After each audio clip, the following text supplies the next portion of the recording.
Hi, and welcome to this Hack-On ITSec Pro session. It's a pleasure for me to welcome Laszlo Erdodi to this talk. Good afternoon, everyone. It's also a pleasure for me to be here and present for you. So the plan is to have a 3 hours workshop-like presentation. So I have some slides, and I think I started sharing my screen so that you can see my PowerPoint presentation. So I'm not sure if I should be enough brave to share my whole computer screen, but yes, let's do that. Then you can see everything. So I'm going to jump between the slides and my browser because as you will see, this workshop will be a little bit mixed, theory and practice. And also there are some other questions that I would like to discuss at the very beginning. But thank you for the kind introduction. I also created a short introduction about myself.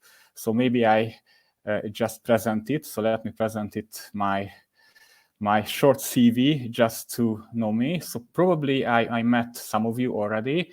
If not, then you can see some facts about me. So currently I'm associate professor at NTNU, and I'm also senior penetration tester at Expert Cyber. I'm the trainer of the Norwegian national NISA hacking team. So we are looking for the best talented young student hackers, and they can participate in hacking competitions in Europe. So I really would like to encourage everyone to work with hacking, and maybe you will be the best soon, and we can have you in the team. I also have some CTF teams. With NTNU, we are doing the so-called S2G CTF. We have regular hacking events, and we are practicing different topics. So if you are interested in hacking, then please join to our hacking team. So we're going to open it to everyone, not just the NTNU students, and you will hear much more that you can hear today. I also worked for UIO, and I was the master course lecturer of the ethical hacking, and work for Oslomet as well.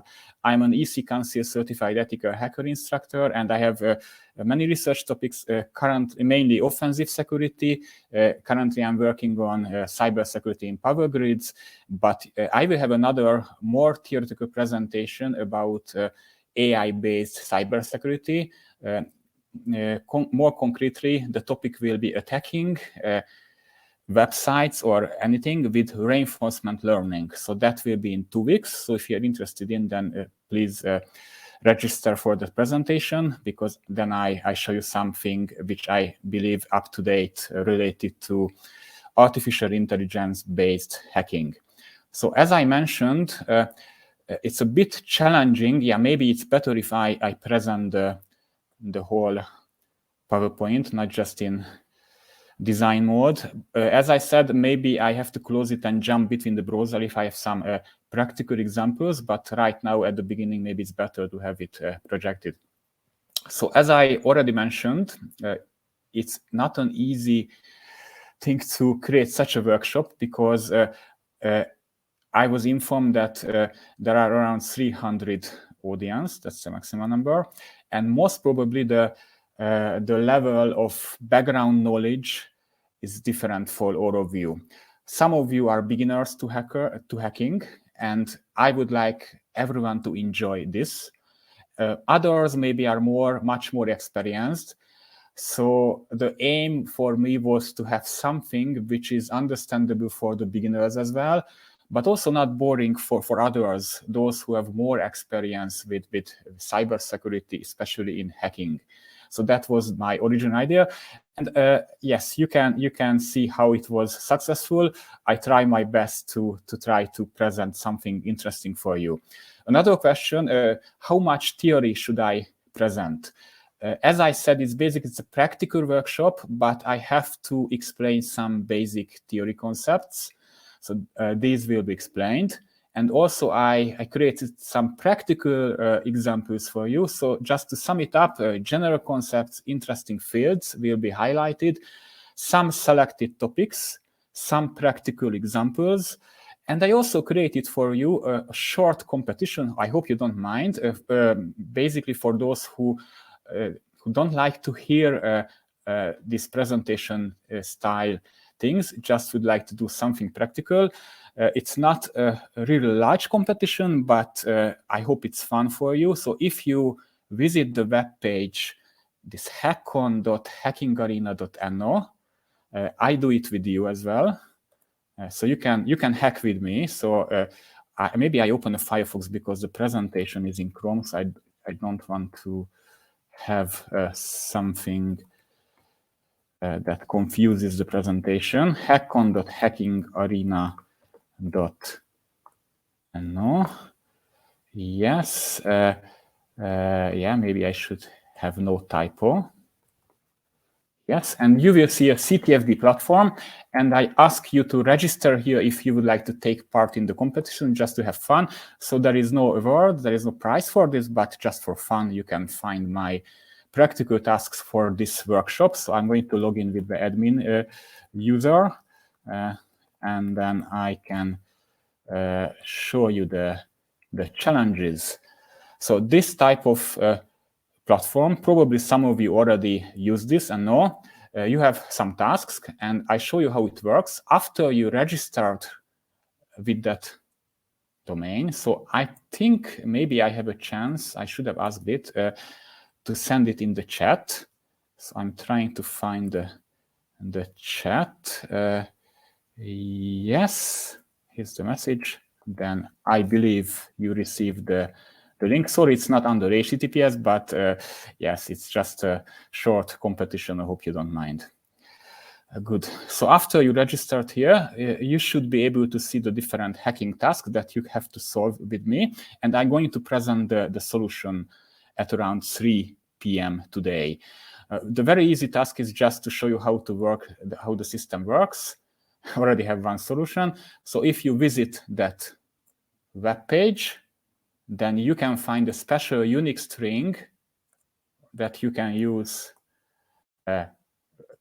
for the submission. This is the so-called flag. It has a format hackon-ctf, and if you copy this, then you can already submit the flag and you have 10 points. It's not too difficult. I just wanted to show you how it works. We have already 2 solutions. I created some more difficult task for you, and we're going to discuss the details. So I have a friend called Dennis, and I believe that Dennis can help you with the flag. There is no other help. So yeah, please find Dennis. Find the pieces. So this is a bit about network reconnaissance. So there are many websites, subsites, I mean, that ends with the domain hackingarena.com or hackingarena.no. And if you manage to find all of them and check the /flag folder, then you will find the pieces of another flag. And if you can assemble the flag, and then you can submit it, and that's another. I won't say it's a difficult challenge. There are no difficult challenges here because the time is limited, only 3 hours. And I consider that probably you would like to pay attention as well to the presentation. So these are just for fun. Find the pieces. There is something with my secret. So I registered a website, which is called secret.hackingarena.no. And yeah, on that server, you can read please focus on the correct description of the challenge. Maybe you can somehow log in and find the flag. I really hope that many of you will be able to get the flag by the end of my presentation. And probably the most difficult one is my flag collection. So if you visit that web page, I can just copy the link and show it to you. And then you can find my flag collection, and if you would like to know what I was doing with the night CTF, then there is the flag here, but somehow the hackon flag is hidden here somewhere. So yes, so let's go back to the presentation because it was just the introduction if you feel that the presentation mode is boring for you. For those who want to do the task with me, I suggest to download some tools. So for the web hacking, it's very good to have the Burp suite. I just, again, paste the link to the chat here. Yes. And I highly recommend to also try something with mmap, which is a port scanner. And most probably that will be useful for some of the challenges. So you don't need other tools. You don't need hacking background knowledge. But if you download these tools, I think you have a quite good chance to solve my challenges. Yes, and finally, I can go back to presentation mode again. A little bit about the schedule of the presentation. So I have 3 hours, and I was told to have some breaks. So the plan is to have break in after every 45 minutes. So we still have more than 30 minutes for the first section of the presentation. Then we will have 50 minutes break, and then another 45 minutes, then again a 50 minutes break, and the third 45 minutes. So let's start presenting. So the presentation title is The Art of Hacking. Yes, we know that hacking, unfortunately, is very popular activity. So if you take a look at the news, I'm pretty sure that you will see something related to hacking today and yesterday and the day before. So there are many things happening around the world, including Norway. And to understand all these actions, to understand what's happening, what we can do against these, and how can we make our systems more secure, we have to start it with some basic questions. Who are the persons doing such activity? Why they are doing it, and how? Basically, how they are doing that. So this approach is quite complex because there are many different type of attackers, many different type of motivation, and I have to also admit that there are many ways to carry out a hacking attack. So there is no concrete recipe for that. You should do it in that way. You should do it in another way. But we have some kind of best practice. Yes, some people have some experience. So I think it can be mentioned some typical ways how the attackers would do some tasks. So that's what I'm trying to tell you and show you with some examples. So I think the best approach, if we just start with the how question, how is that possible that I'm here and I'm talking about hacking? It's that important? Yes, it's very important because we have many events, unfortunately. Let's call it events or incidents. Maybe that's a better word for that. And how is that possible that so many incidents, many people working on cybersecurity, trying to prevent hacking actions, but still possible? And we could hear in the news that some governmental organizations are also target of hacking attacks, and large industries and business people and anyone can be the target of the attack. So how is that possible? So what's the problem with the IT systems? So do we have too complex systems, as you can see here? I think so, yes. I think some systems are getting too complex. Just think about that. We would like our cars to drive itself. It's quite complex. And we would like to have more and more from the computers. So it's very convenient to use them, and we would like to have everything to be solved automatically. Do we have too many old systems? Unfortunately, this is also true. Too many old systems, and we would like to replace them, but it's not that easy, because if you replace one system, then it has a side effect. But we have to protect the old systems as well. Sometimes this is not easy. And sometimes not possible at all. So that's why it's another issue that has to be considered. Let's talk about the human factors and other factors, such as the money. If I say that we don't have enough time for the proper development, unfortunately, that's also true. We never have enough time for the testing. So one more test is always useful.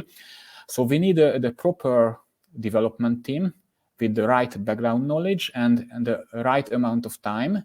And still, if everything was carried out according to the best practice, still we need many type of different testings and to validate. Because if we check something from the attacker's perspective, you can be sure that we will something totally different. What about third-party components? We have many of them. And if it happens that there is a logging system which is used everywhere, and it turns out that for a very simple input, it can execute commands, and very, very easy to create a remote code execution. Of course, I'm talking about the log4j vulnerability. Then many of our systems are in danger. So using third-party components, and we trust something that we thought it's totally secure, then it suddenly turns out that there is a big zero-day vulnerability. Yes, then I think you could see what happens. Just take a look at the events of the last few months. We also have to mention the human errors, because we can have errors in the development, we can have error in the operation. People are convenient, like to do the easiest way of solving tasks. And also, I have to mention that lack of expertise is a huge factor. There are, unfortunately, still there are many web developers, for example, without any professional qualification, just started to develop web pages. And of course, there are some vulnerabilities that we don't know. I was mentioning this log4j vulnerability, but other zero-day vulnerabilities can be the reason of many headache. And of course, the human factor, unreliable users. So there are many, many options, unfortunately. And answering the question, how is that possible? I think I already answered some of these questions, that with that circumstances, with that conditions, now somehow it's understandable that we have so many vulnerabilities and incidents. It's not good, but at least if we understand that we can do against it. Let's take a look at this slide. And usually when I start talking about hacking, I'm projecting this slide because it's very useful to understand as well. Then I will mention some more technical details. I just would like to introduce the topic that if we have a complex system, if we have a convenient system, from a usability point of view, if it's very good, or if we have the secure system, unfortunately, all these things are against each other. So if we would like to have more functions, the probability of having a vulnerability is much higher. It's not necessarily always this is the case, but the probability is higher. And also, if we would like to have a more convenient system, this is against the security as well. So we have to find the right balance between these things, and this is not easy. So of course, if it's a very secret, I don't know, storage place or something, then we have to put the balance to the security. I had cases when I was carried out penetration testing, and it didn't happen frequently, but it happened that the operator just plugged out the cable, because it's totally secure then. You cannot really hack a website if it's not in the network. That's true. I mean, from remotely. That's true. But there is no normal operation. So we can put this red circle to the security, but we need to provide some functionality and also some usability as well. We can only focus on the usability. I would like to use a really easy password, because who cares? I hate to memorize the passwords. Then, of course, it won't be secure. Or, of course, I can introduce some new functions without security. I have to do it immediately. There is no time for security. Maybe tomorrow, but not now. So we have to find the right balance. And if we feel the right balance, then the chance to protect the system would be much better. But the art of hacking from offensive point of view, the attacker would like to find the easiest way to get into the system to achieve the goal. And that's what we have to consider when protecting something. Let's talk about the why factor. Why these systems are attacked. So it's not that easy that we think. So you would think probably if I'm talking about the motivation, everybody just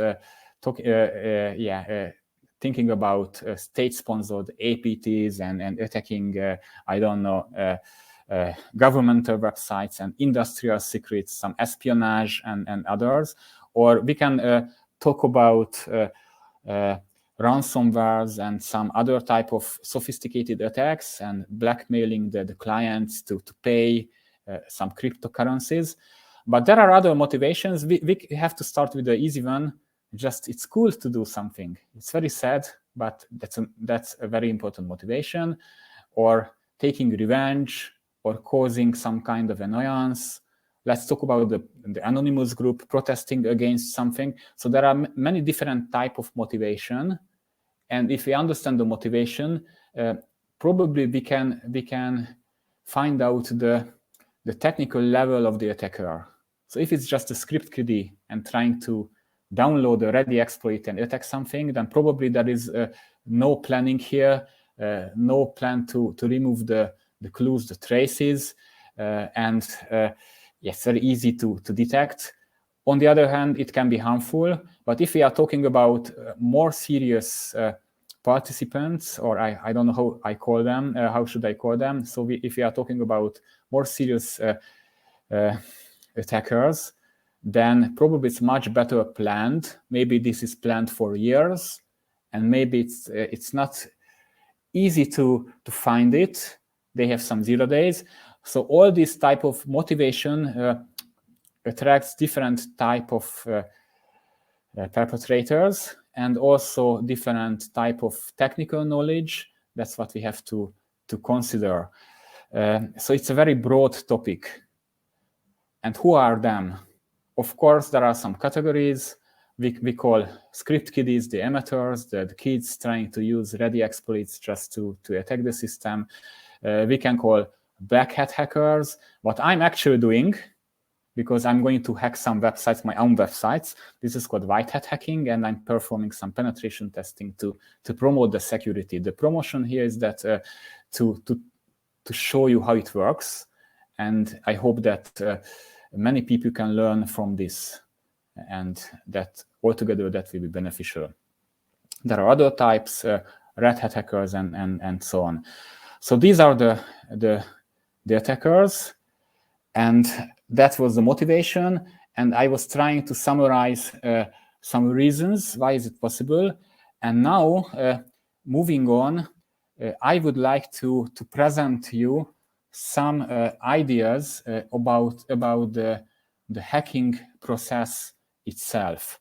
So if we would like to summarize the steps, as I said, there is no concrete recipe how to carry out an attack, but normally it has some patterns. So you can see it in Hollywood movies. There is this so-called big fancy input field, and you type something and suddenly you have access to the system. This is really spectacular, of course not true. So well-planned and organized hacking attack starts with some kind of reconnaissance or information gathering. So if the attacker would like to attack, even if a person is the target or a company is the target, then the right order for this action is to plan the attack and gather the information, systemize the information, evaluate the available information, and then the target and the weak points can be identified systematically.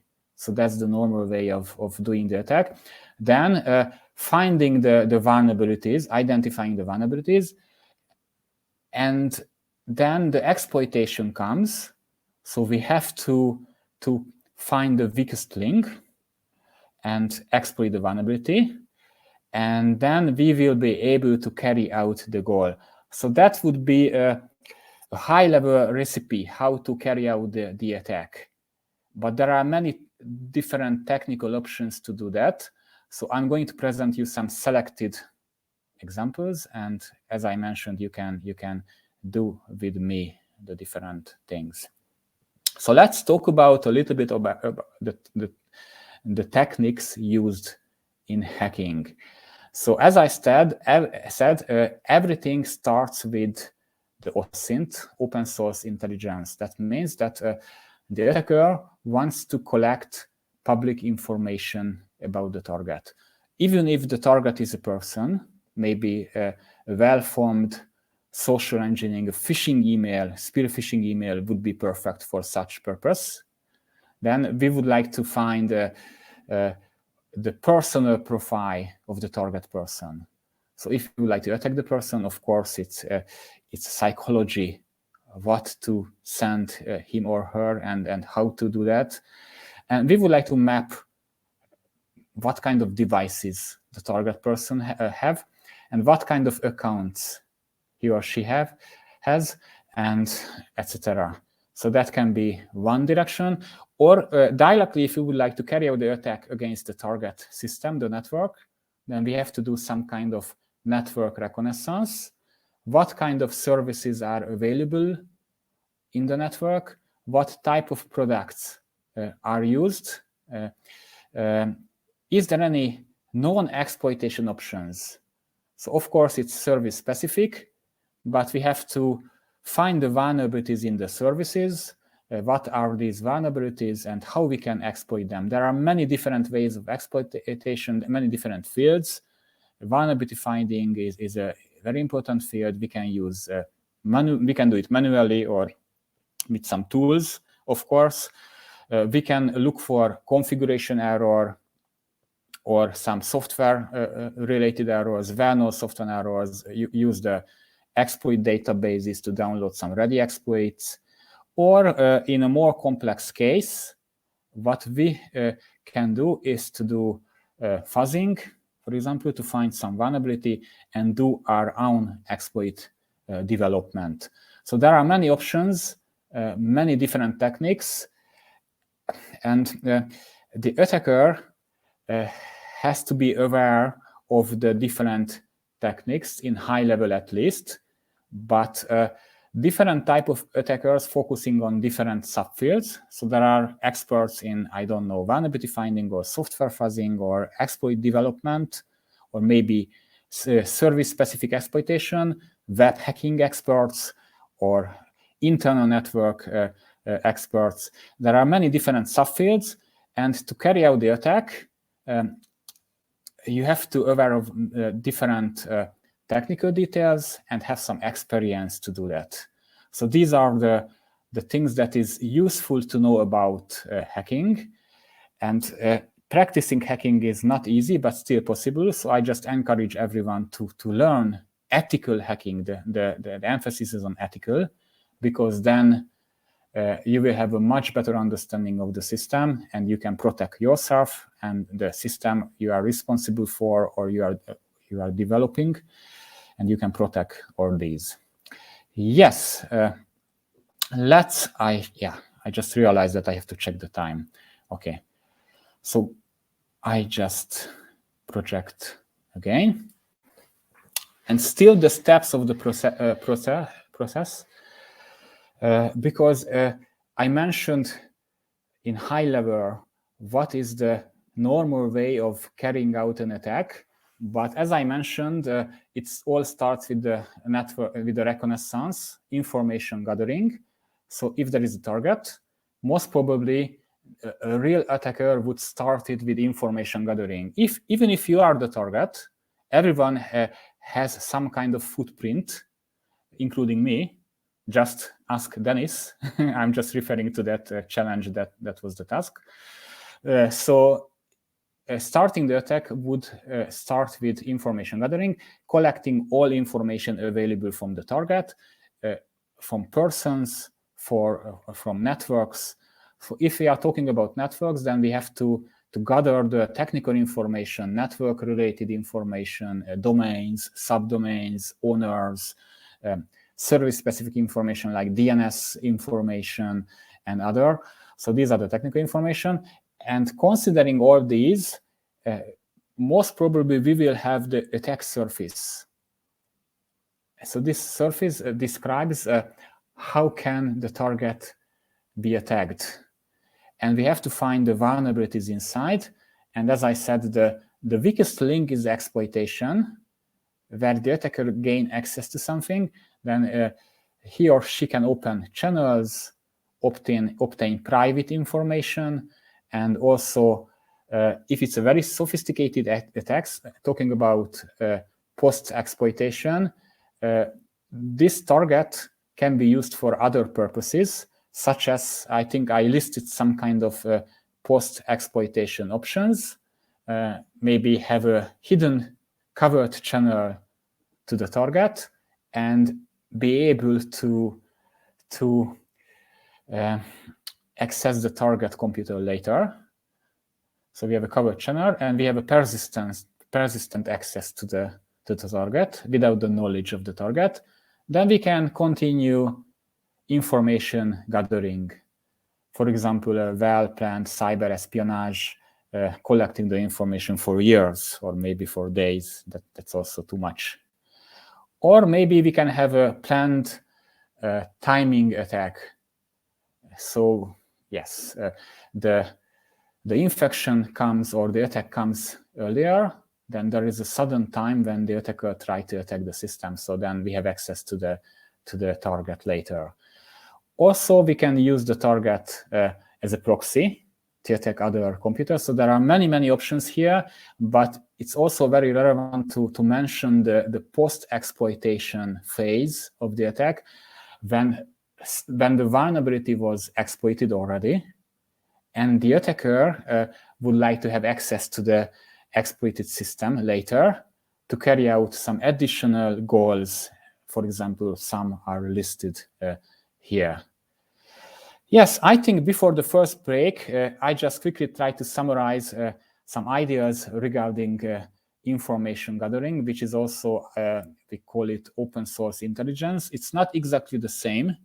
So open source intelligence is the thing when you are using publicly available tools to gather information. So everyone can do that. So for example, maybe some of you would be surprised, but Google or other search engines is just perfect to gather information about target systems with a simple search.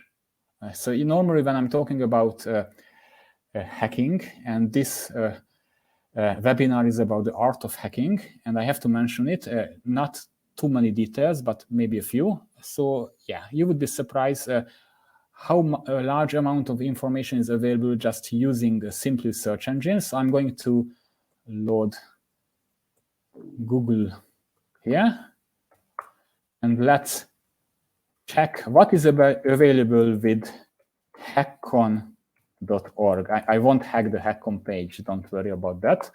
But if you would like to try and see what Google just memorized or cached about Hackon, then of course you can find some web pages. I already were able to identify a subpage, go.hackon. Probably it's not a big secret, but most probably I have access to other subpages, the old Hackon conferences.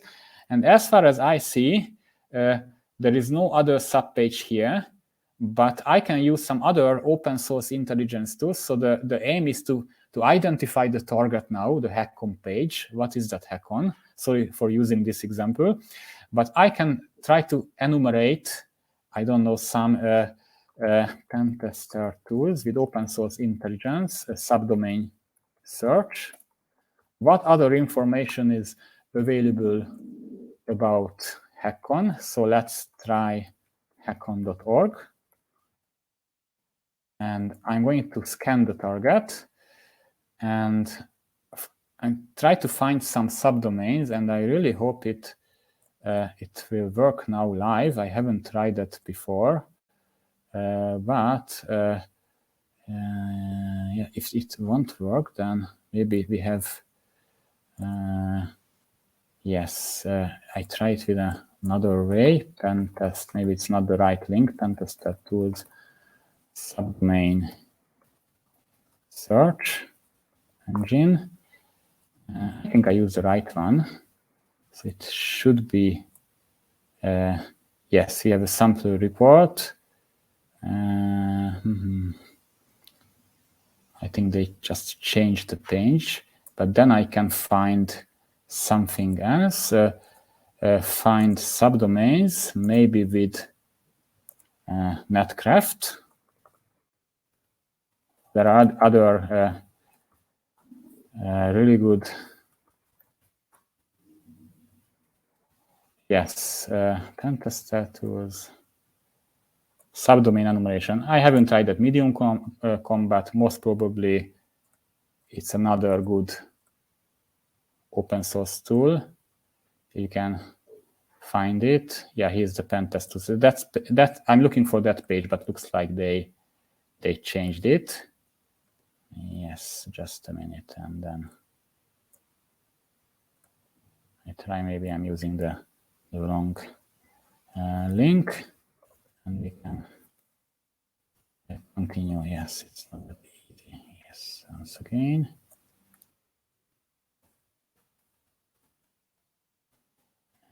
Scan your. Yes, and probably they just change it, tools, and we can find subdomains. Yeah, that's the same. So I can try it again, but probably I have to download the report, so I won't do that. But with that, probably I would be able to find view result, and it's already running.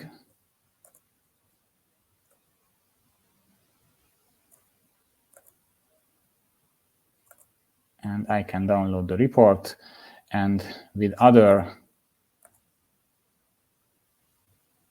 yes,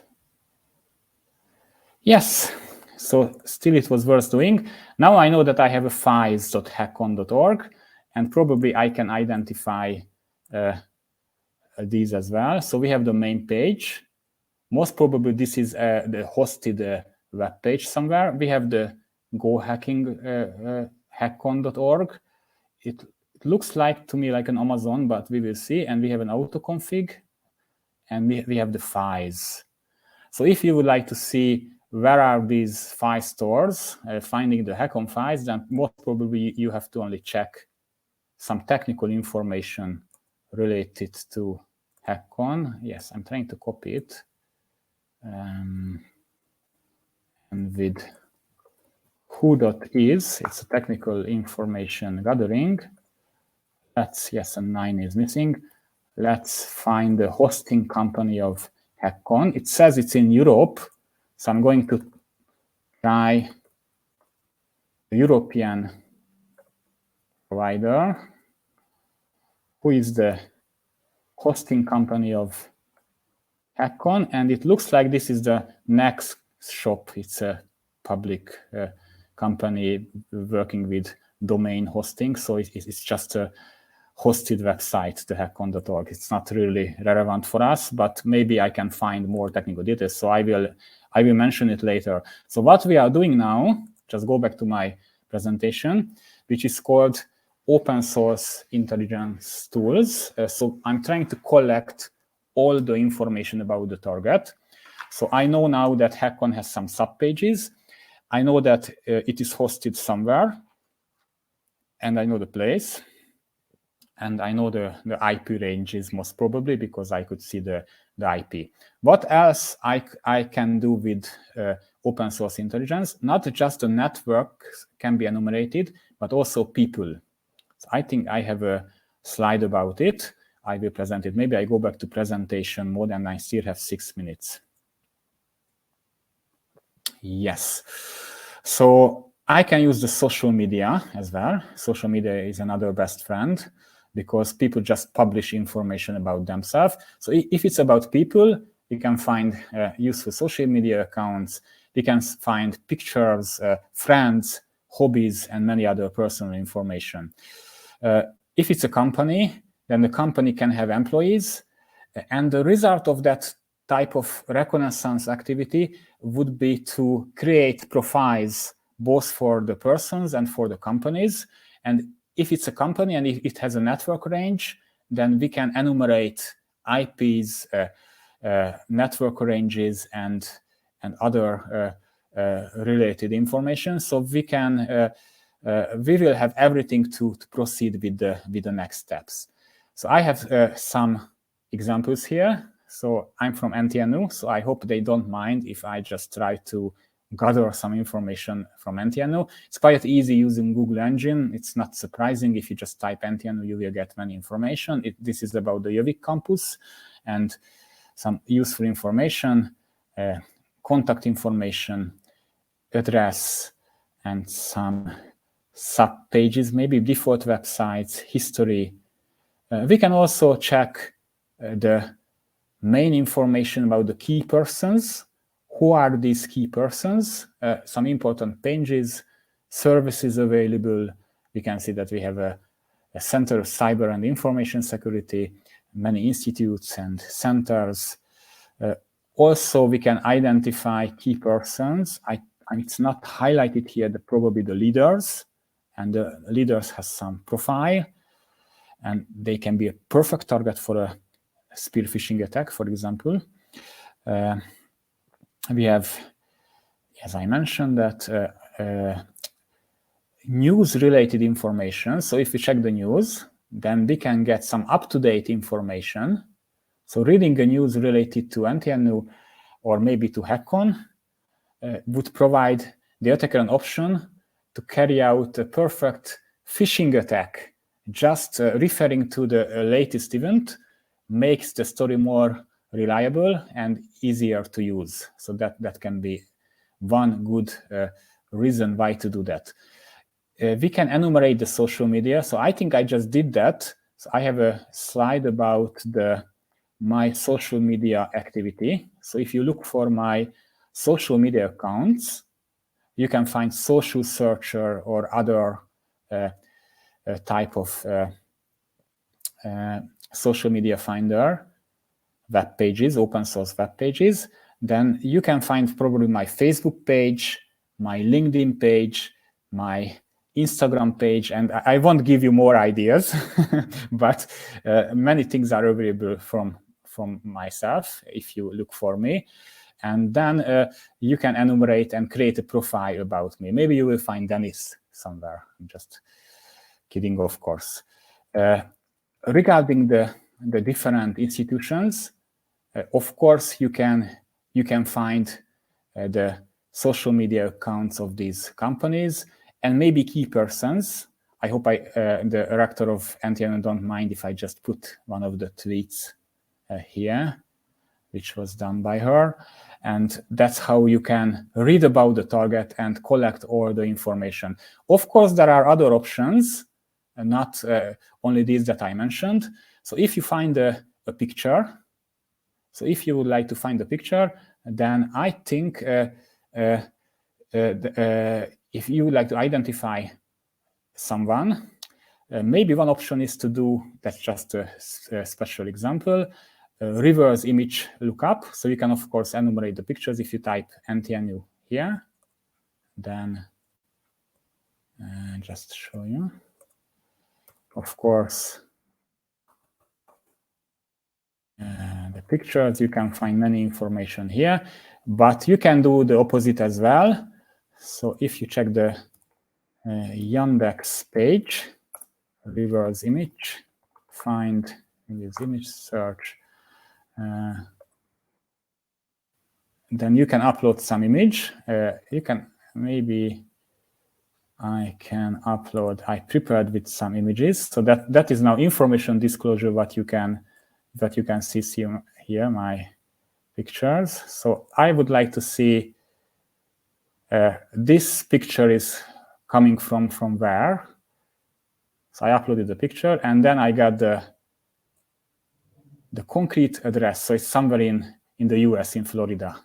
So this is a public store. And what I did, I just uploaded the pictures, and I get the coordinates, and I got more information. So if you just use this reverse image search, then you can find maybe open source, but not trivial information. So I think I have 1 more minute before the break, and I just quickly summarize that the aim of this introduction was to show you that hacking is sometimes starts with a quite easy activity, just to plan the attack and gather all the information. It's not something like that there is a target and now let's attack it immediately.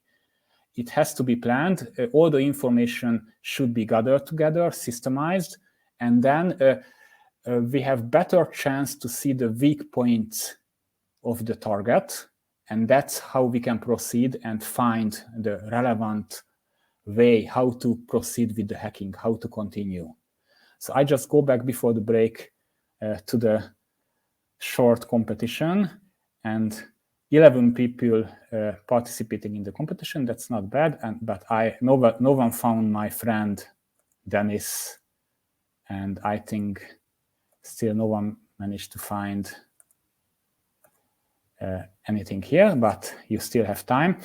So let's have a 50 minutes break now, and the next section will start at 1, and I continue with network reconnaissance, and I show you some examples on web hacking. So I stop the sharing and mute myself for 15 minutes.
Welcome back.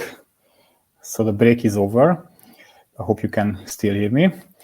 Yes, we continue with the second section. So the first 45 minutes was just an introduction, art of hacking, what we are doing, why we are doing this, and what type of attackers exist, and what are the different techniques that they are using. And as the webinar proceeds, it will be more and more technical. And now the second section will be about some vulnerability finding and exploitation, mainly still easy web vulnerabilities. I just would like to repeat myself that please try to find the solutions for that challenges if you feel like. It's of course, it's not obligatory. So if you would like to find my friend, it's open source intelligence. Just try to find information about me, and then you will be able to find him. Then this is about technical information gathering. So you have to find all the subdomains related to hackingarena.com.no. I just would like to remind you what we did in the previous presentation. I'm just checking if I share the screen. No, then I should share, because then you don't see me.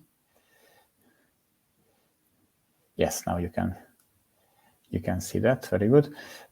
So I was talking about Dennis. Then I would like to repeat myself that for this task, what I did, please remember, I was looking for hack-on sites, and what I did, I used this site special Google keyword to find the hackon.org.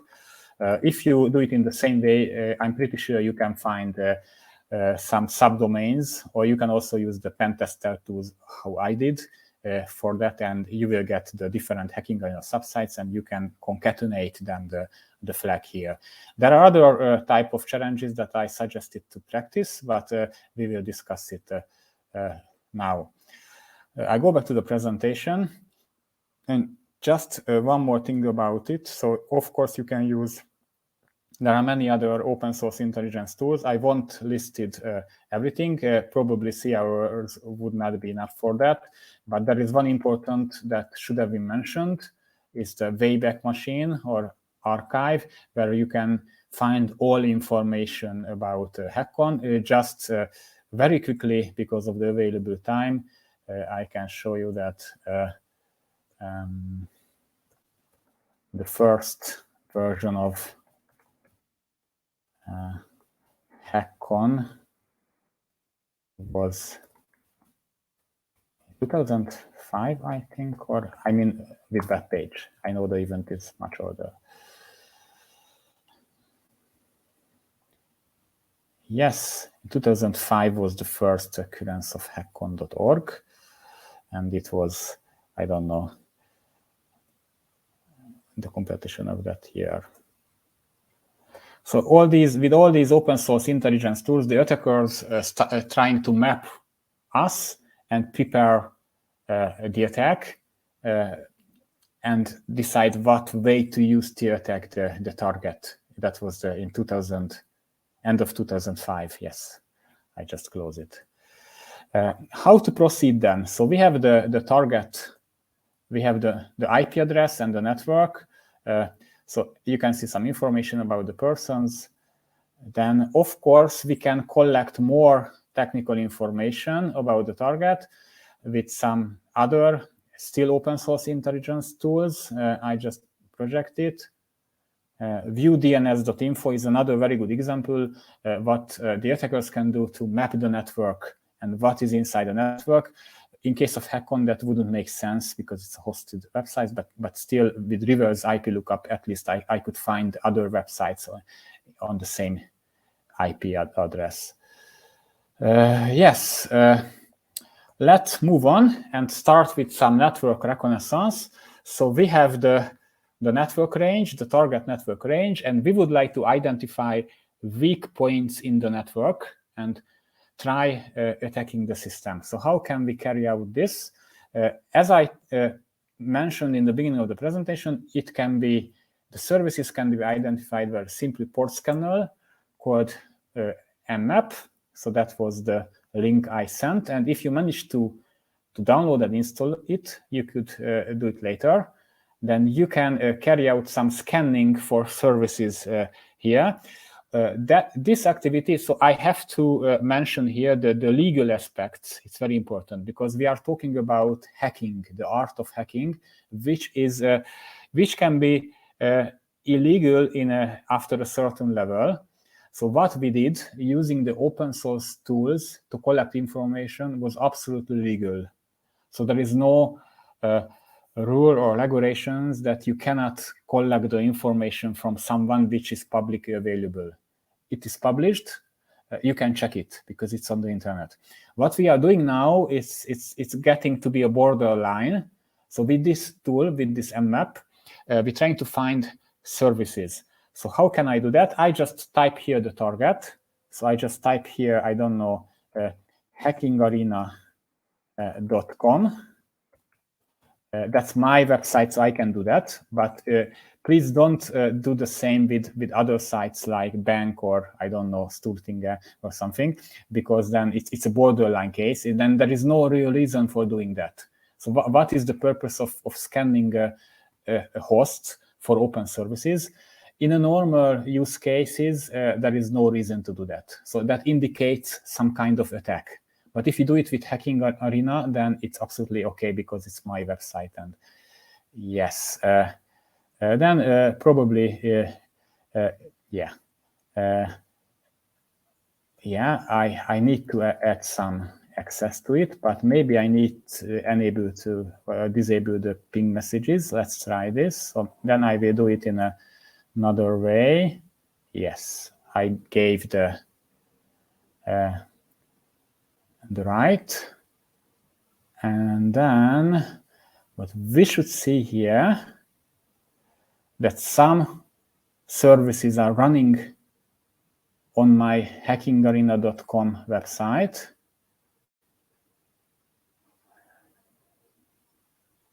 And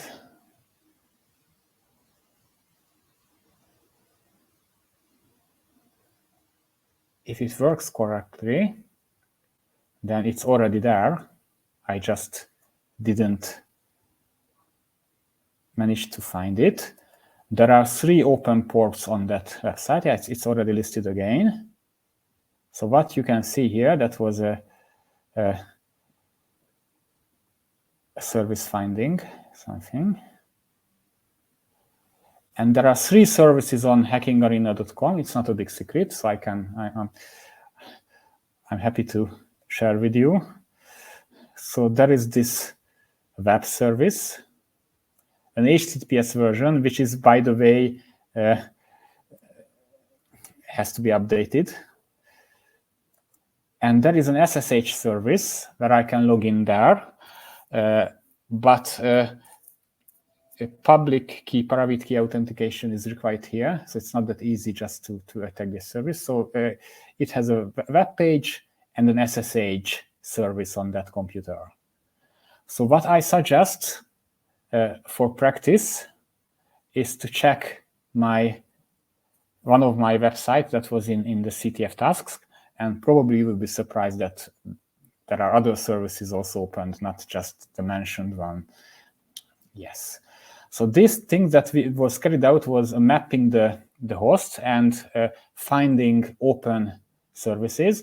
And I used a tool called mmap, and that's how you can see the running services. Once again, SSH, HTTP, and HTTPS was running on that service. And I go back to the presentation. So when we are doing the network reconnaissance and the attacker trying to do the reconnaissance, then it tries to identify hosts in the network and what kind of services are running there. And if it's possible, then also the type and version number of the services, which was listed there. So you can see that I have a quite outdated Apache HTTPD 2425, and OpenSSH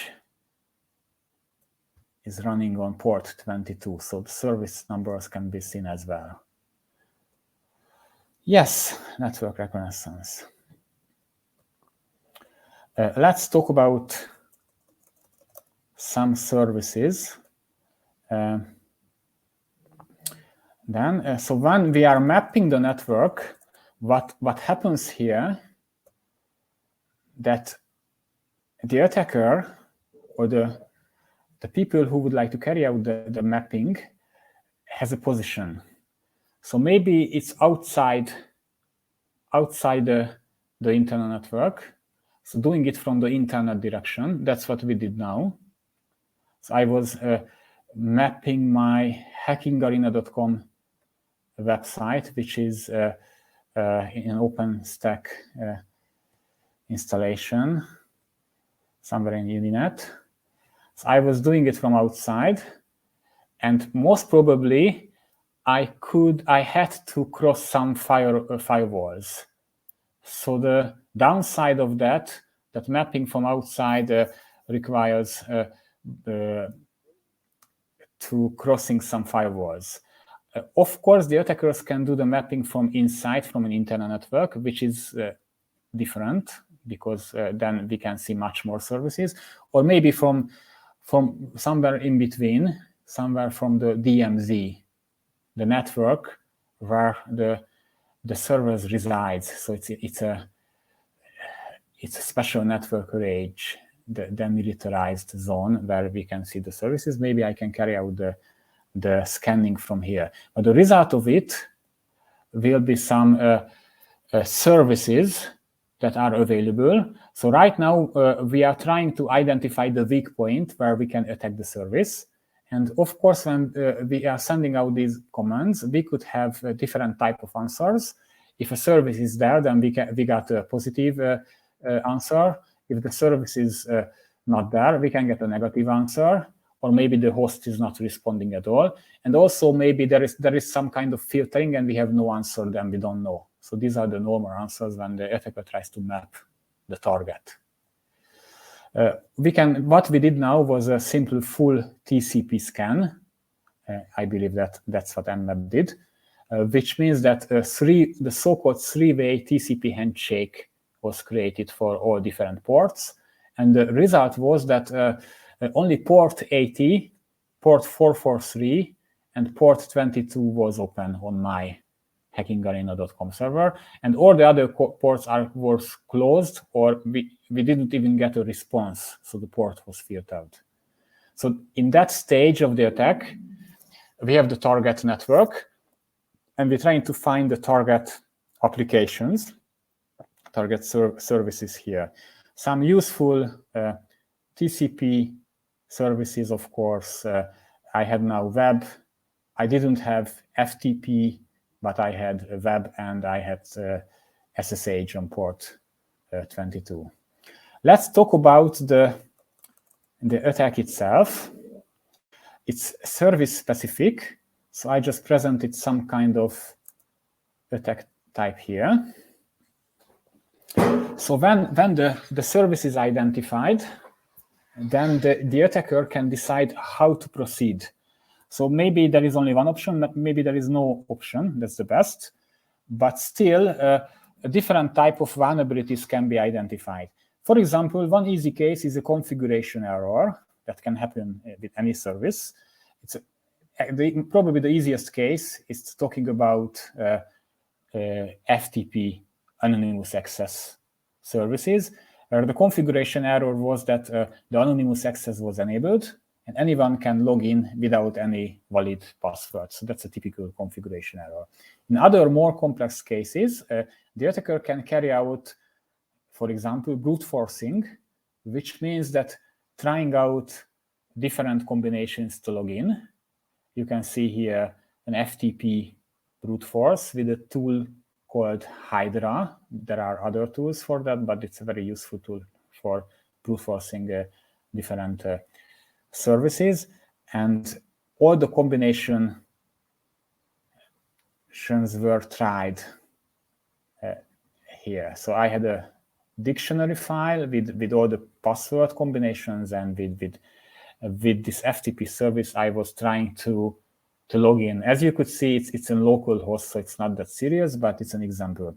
And in more complex cases, we can even use ready exploits. So we were talking about configuration errors, and this is now some kind of software errors. And here, what you could see that I had an FTP service, and I just downloaded one FTP exploit from the exploit database and customized a little bit according to the target operating system. It was a very easy Stack Overflow. It's not very typical, but it's good as an example. And by customizing the service, if the exploit works, then I can log in, or I can have access to the remote computer and maybe have a remote code execution on the target remote computer. So attacking the service is the next step. And as I mentioned, it's service specific, and there are many different types of services. Because of the available time, I would like to focus on the web now, because this is well known, and all my challenges for today, or I mean the remaining challenges, the remaining two challenges related to web hacking. Yes, everyone knows and using the HTTPS protocol. It's a client-server architecture. The client is connected to the server, and the server is answering with some request. It has a request header and a request body, and that's how the communication goes. When communicating with the web server, the client can send special requests, and the server answers the question. So the client indicates the object that was requested. So maybe if I just visit a web page, I download the index file, and that's what I'm requesting, and then the server answering with the file. Also, I can choose the appropriate web method. So if I would like to get some content, I will download something, but I can post something. So then this is how the response is generated, and then I got the content and the so-called web answer type. It's the whole architecture of the web is quite complex, and it's changed a lot since the invention of the web back 30 years ago. So what happened since then? You can see here that we have many things on the client side and many things on the server side. So I was trying to summarize what's happening with the normal request. So I have a website which is running on a computer, the web server computer. It can be a virtual computer, or it can be a physical computer, but the computer is running some kind of web server application, maybe the Apache web service or Nginx or any other possible. So a web server application is running on the operating system on the web server computer. Other services still possible to be on that computer. You could see on my Hacking Arena virtual computer, there was an SSH service as well, but maybe an FTP service or other services. These can be attacked as well. On top of the web application, of course, we can have dynamic websites, which means that we have server-side script execution, different server-side languages. For example, PHP is very typical. It's not too secure, but still it's a good language. And also nowadays it's very easy to create a web page without any scripting knowledge. So we can simply use content management systems on top of it, and then we can easily create a web page. What's happening on the client side? We have a browser, or we have it can be on a desktop computer or maybe on a smartphone. We are sending out a web request to the web server, and the web request is sent by the browser that we are using, and we got the answer from the website. So we are requesting something. If it's a dynamic request, then we can send some parameters, and this is executed by the server-side script on the server side, and the response is generated. A response is sent back to the client, and the client executes the code. So maybe if it's just an HTML page, then it's just executed. But if it contains some JavaScript, then the JavaScript is executed. I really hope that Flash is not enabled. It's just just a bad example, but JavaScript can be executed, and also the HTML processing happens here. So that's how it is presented for the user. So as you could see here, there are many weak points here. So attacking a website can be quite complex because the users can be attacked through the client-side scripts, and also the server side can be attacked, and we can have vulnerabilities in other services, the web server application itself, or the server-side script. It's very typical, or the content management system is also another typical way of having a vulnerability on a website. So the attacker tries to find the weak point and carry out the attack. I'm going to show you some examples. There are many web vulnerabilities. I believe I have some list of typical vulnerabilities here.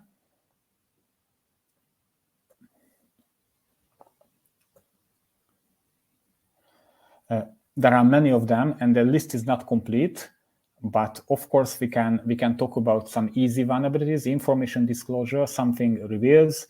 A website can have some default settings, maybe unnecessary functions, many configuration errors, extremely large amount of input validation errors. So I didn't list the concrete type, I mean SQL injection or cross-site scripting, because the reason is all here is the same: missing input validation or improper input validation. So the vulnerability can be originated to missing input validation, or maybe some inappropriate access control, either type of vulnerabilities, for example, or I can mention session-related errors. But the list is not full, and as I mentioned, many sub vulnerabilities here. I just would like to emphasize that if I mention input validation, that at least I can mention 20 vulnerabilities coming from the missing input validation. So how the attacker would start attacking a website? Most probably first use it in a normal way. Just check what is available on the website, find the links, find the content, input parameters. The attacker can decide if it has some dynamic content, maybe a background database present. In that case, we can think about database-related attacks as well. How can we know about that? If it has a login, of course, it's easy to guess that it's coming from a database. The attacker can try to find some unintended content. Yeah, it's a very typical example: comments in the source code or something that shouldn't be there, or finding factory defaults. But if it's not possible, then just try to obtain as much information as is possible. Then we can also force the site to have some error message, maybe providing invalid input values, then see the site response. That's a typical way of starting to know the website. But as it proceeds and as the attacker sees the reaction of the website and also all the responses, then more specific attack types can be tried. I will present some of these very soon. Yes. Then let's do something practical a bit. I will open a web page. I just check if someone found my friend Dennis. Still not. What about my secret? Still no solution, but never mind. I'm going to open a web page which is called jabba.hackingarena.com, and there is one example here. I just post it to the chat.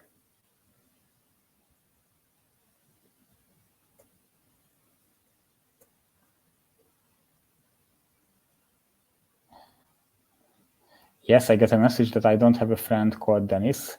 Facebook never lies, but maybe he's a...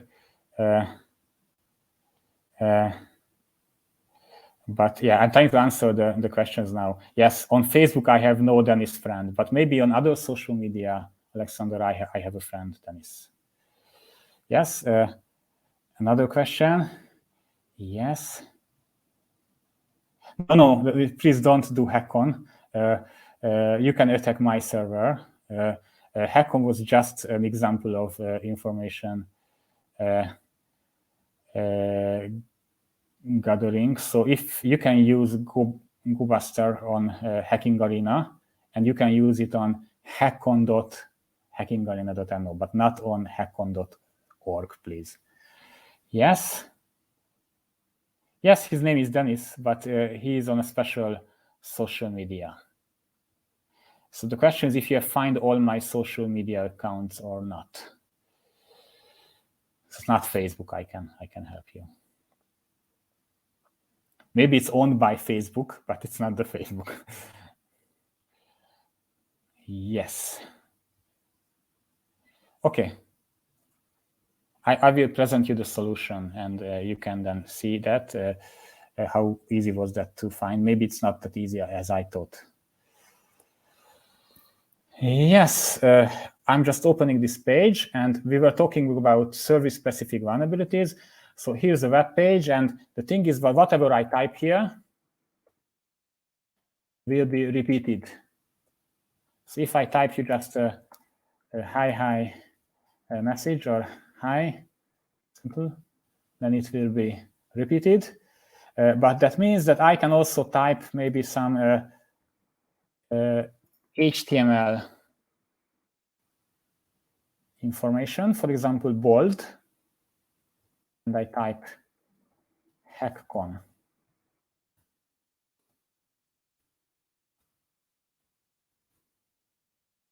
Then it's with bold. So that is a typical missing input validation, what you can see here.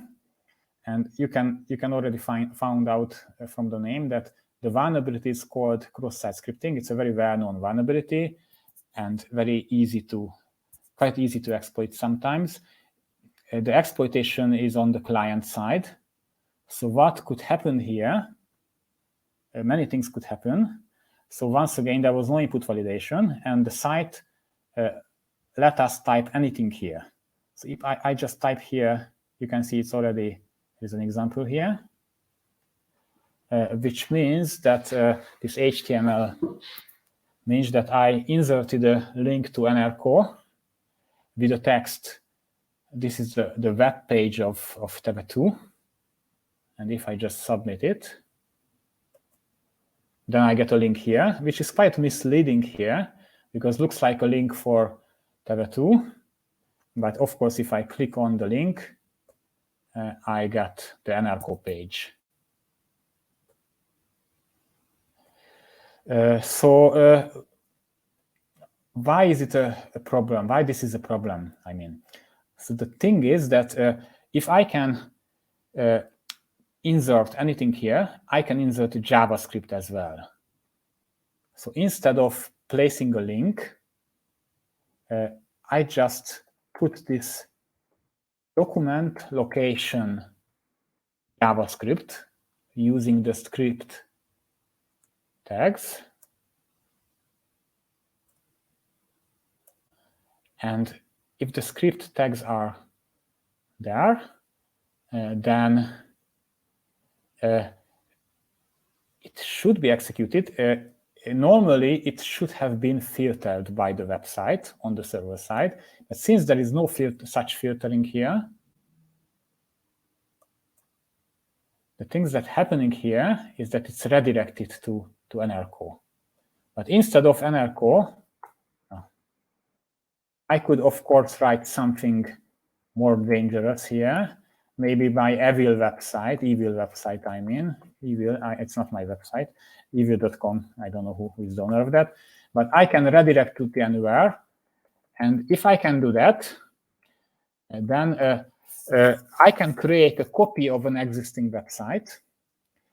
So let's say that we have a login.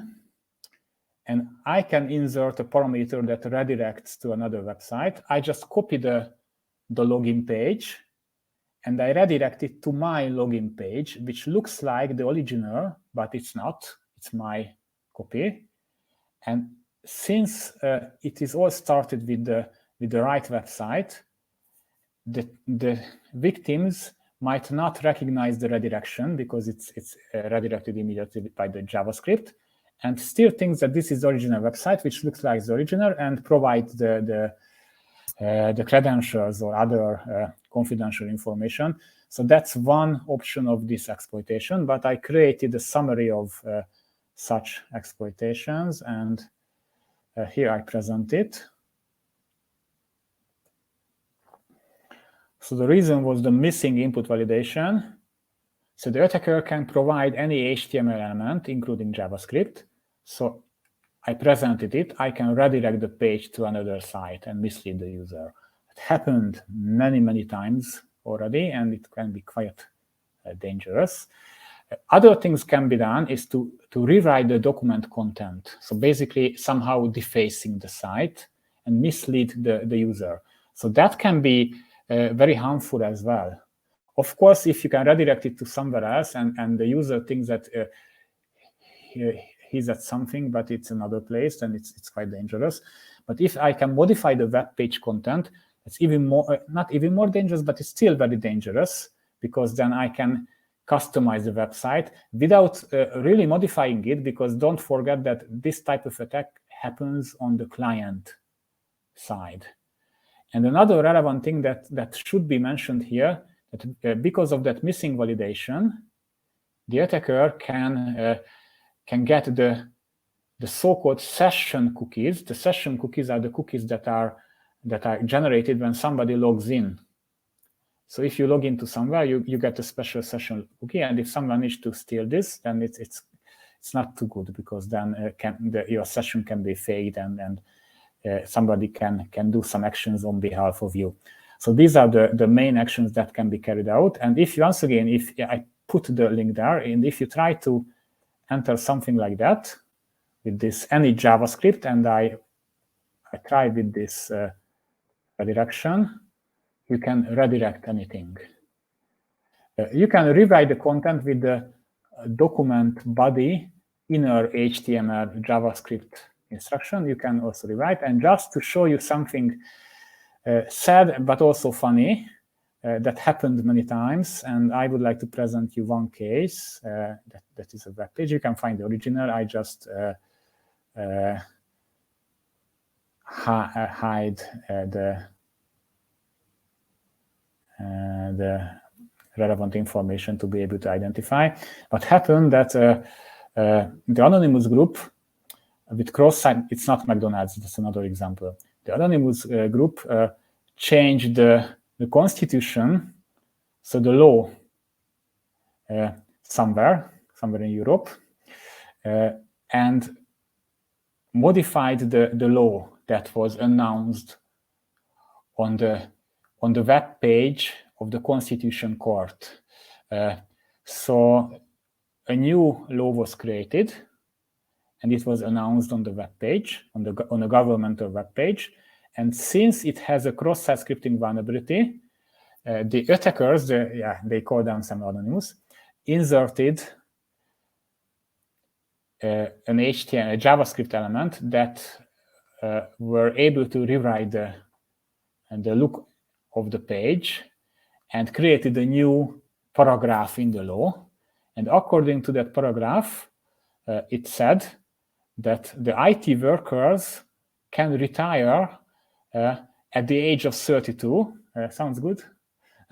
And with the pension equals to 150% of the current salaries. That's not a bad business. Retire and have pension from the age of 32. So then that's what happened in that web page. So that's another example. But also McDonald's page was attacked by the end of the 90s. So that was a long time ago. So there are many targets. But back to that summary. So if there is no input validation, then the attacker can carry out quite a good amount of malicious things on a website. So that's another option for the attackers. Yes, I think it's time to, yes, you can practice this malicious redirection if you would like to. on the web page I presented. And if you go back, there are more complex cases. So if you would like to have something challenging, then try to redirect this page to an error call. If you can carry out a redirection, that also means that the attack is successful. But unfortunately, this is not very easy in that way because of some filtering, but still possible to redirect this page. So if you feel like, let's try this. And I think I will try to help you with Dennis because I still, there are 2 solutions. All right, so it's still doable. Very good. Thank you. Okay, then I won't have more. Yes. We also have a solution for the pieces. And what about my secret? I know the time is very limited, so it's just for fun. So 3 hours is not too much for such amount of challenges, and also I'm presenting something which is not too good to pay attention, also solving the challenges. I'm just having this just to have some additional activity if you feel it's already well known what I'm trying to summarize, or it's boring how I present, then you can practice this. But congratulations for the solution so far, because it's proof of concept that it's doable. Good. Yes, still have 9 minutes till the break. So I would like to move on with the next example. I cannot emphasize enough that because of the time, I just present you some example. There are many ways what the attacker can do, and art of hacking, it's a quite broad topic. There are many things to do, many ways to do. It's just a teaser what is possible. Sometimes it's easy, sometimes it's not. Sometimes it is very well planned, sometimes it's just suddenly somebody got an idea. So there are many ways, many vulnerabilities, many options. So my intention is to present some examples and try to do something that might be funny for you to practice it. Yes, I think I'm going to move on for another topic, which is another typical vulnerability, and this is also well known, but what else to present? I think it's a good idea to present the well-known things here, because it's just a summary of what is possible. And then this level is a bit higher, because what will happen here is happening on the server side. And I show you some examples how to exploit such vulnerability. But before the next break, I still have 7 minutes. I just show you the background of it. So I ask you to visit one page again, which is, yes, I go back to my original site and 805. I send you the link.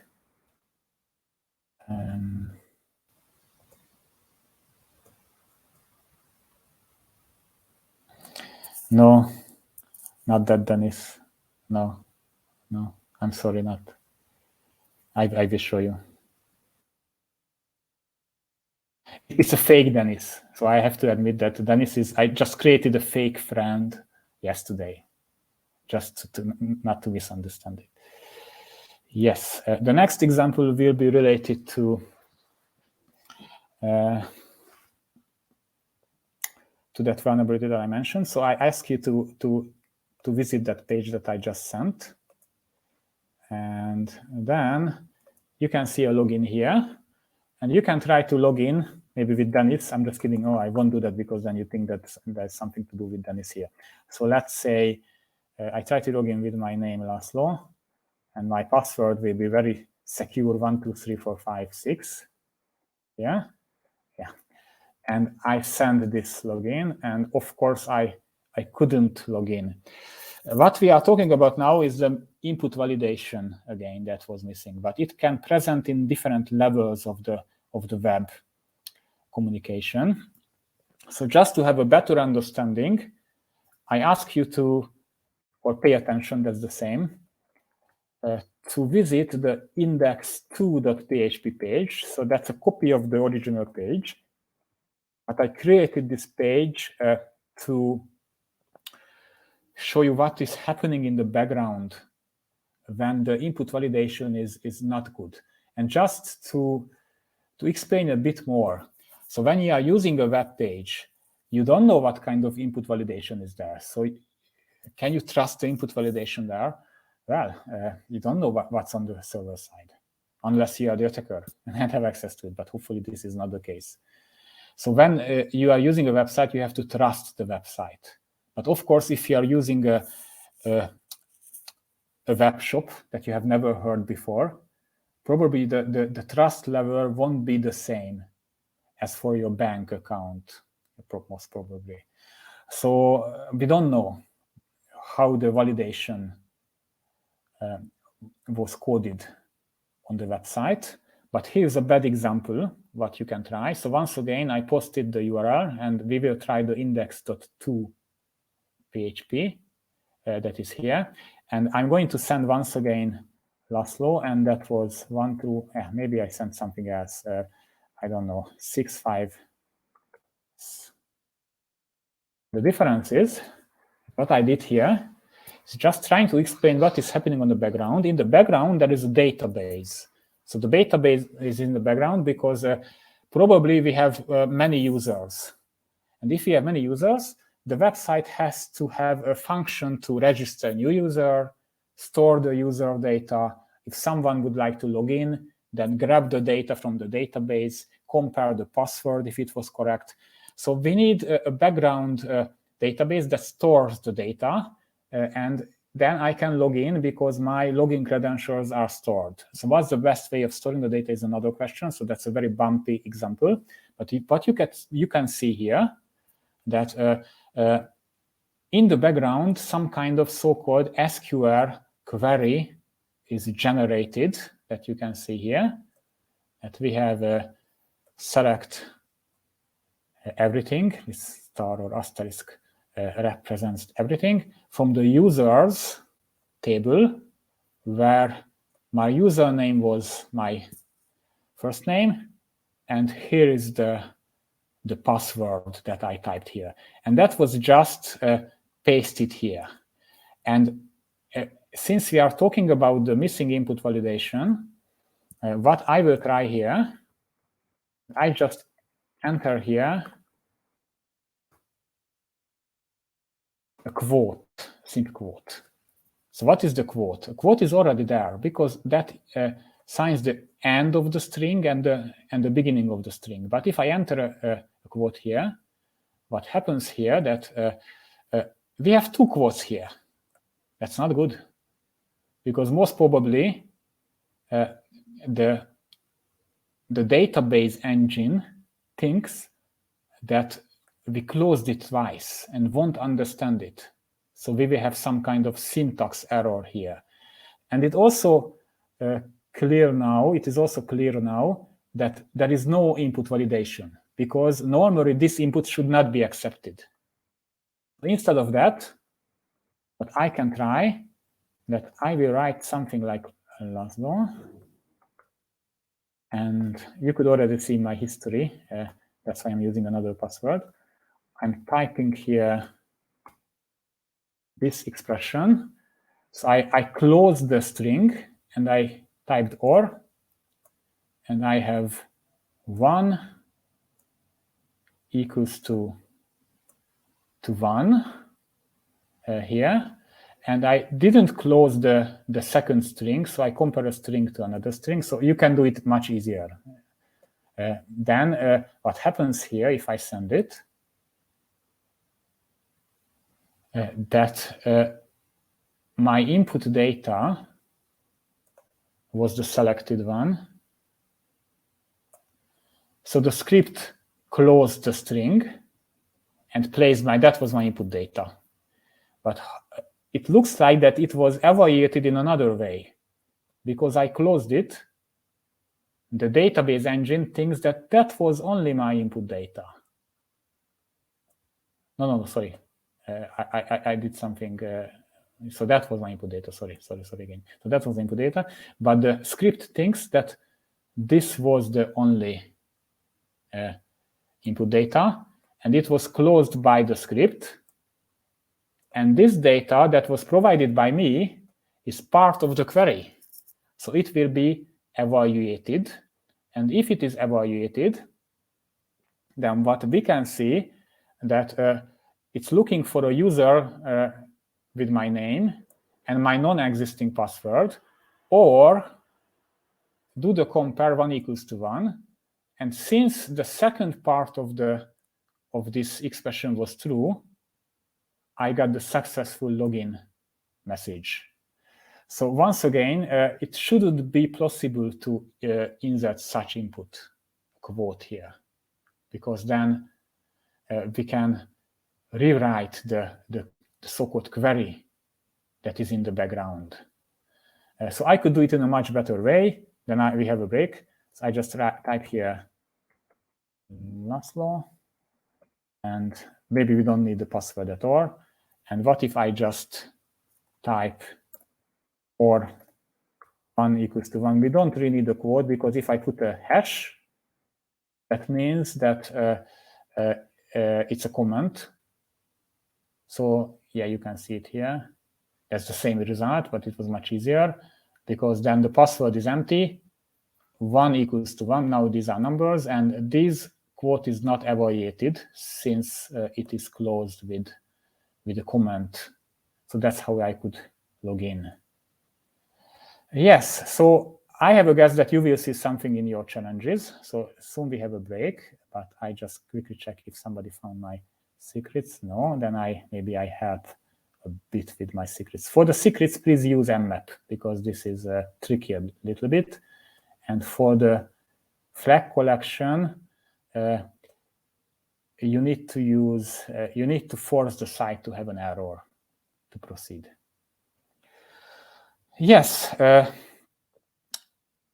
then we should have a break now, and we continue in 50 minutes. I already passed 2 minutes to 45. So I go back to the chat, and we continue at 14:02.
Welcome back.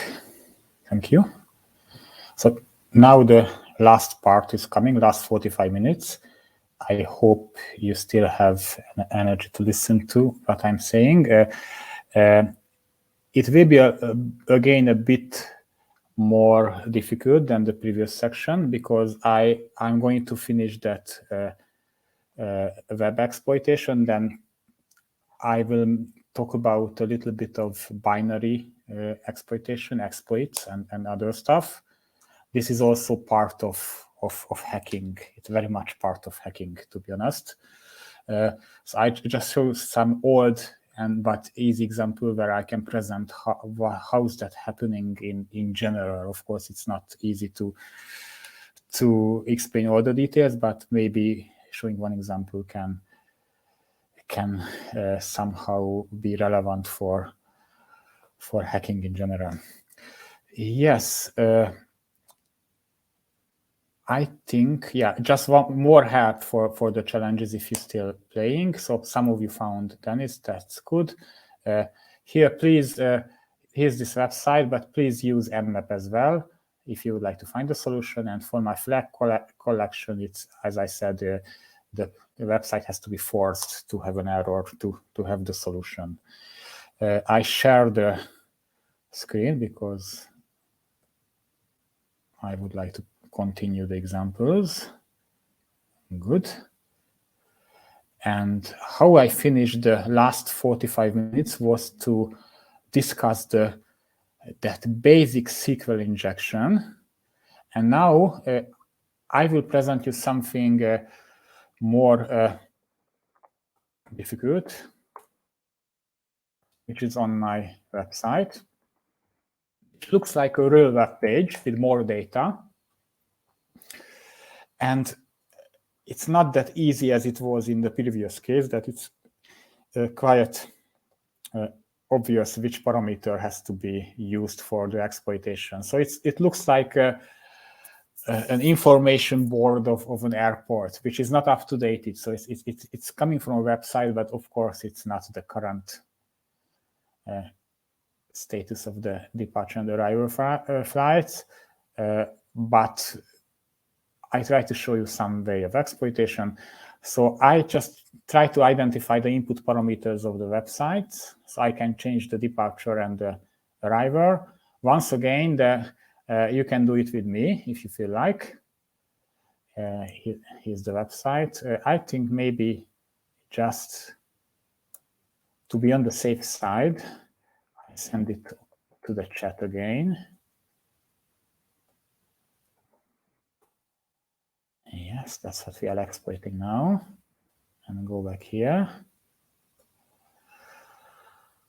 Yes. So what are the input parameters of that site? It's departure and arrival, but it's easy to recognize that in the URL, there is a type 1 and type 2. There are other input parameters like a search. I can search for flights. I'm looking for London. I'm not including city names. I can carry out a search.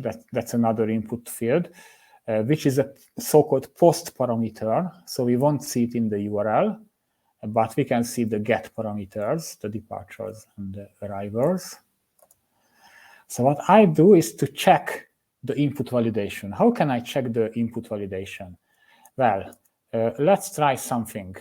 What if I just put here, if you remember, I placed the quote in our very first example, and we could have a syntax error. So if it's true, then maybe this is also a syntax error here.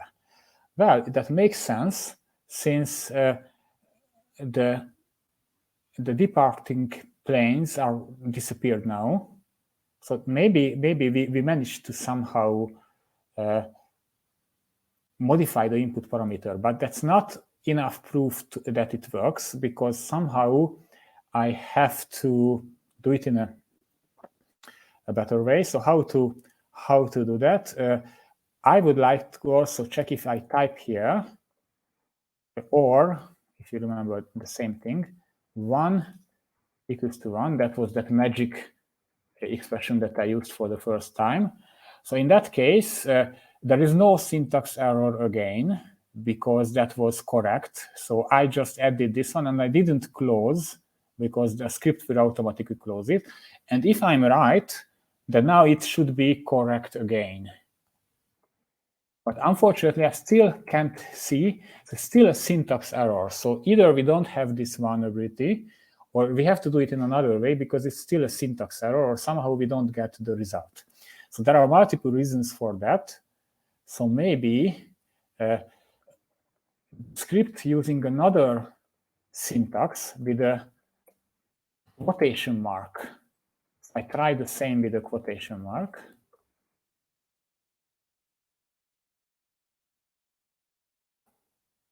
And again, I don't see anything, which is not a good sign.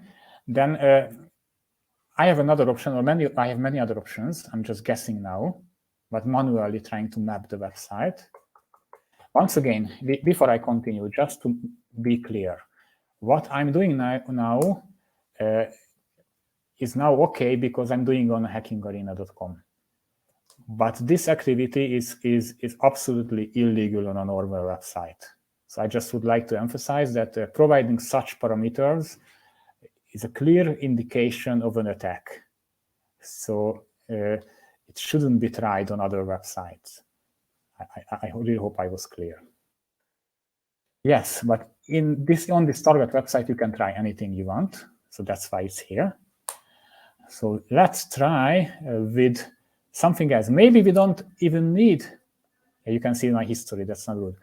We don't even need that quote or quotation mark. You can see it here. That was another option. So maybe the type equals to 1 is already a number and not a string. So there is no reason to close it. In that case, we can see again the websites. What a good news. But it's still not a proof of concept that it works. How can I do that? What if I type here and it's the same? And if there is an expression which is an and, then both conditions has to be true. Type equals to 1, and the 1 equals to 1 should be true to see the result. But if I change it to 1 equals to 2, which is obviously false, then it disappeared. So if I type something 1 equals to 1, it's there, 1 equals to 2, it disappeared. So now this is a proof of concept that the input validation is wrong on the website. So we can modify the original query. So the question is how to do that. So it's a long game if we would like to do it manually, but I show you one example.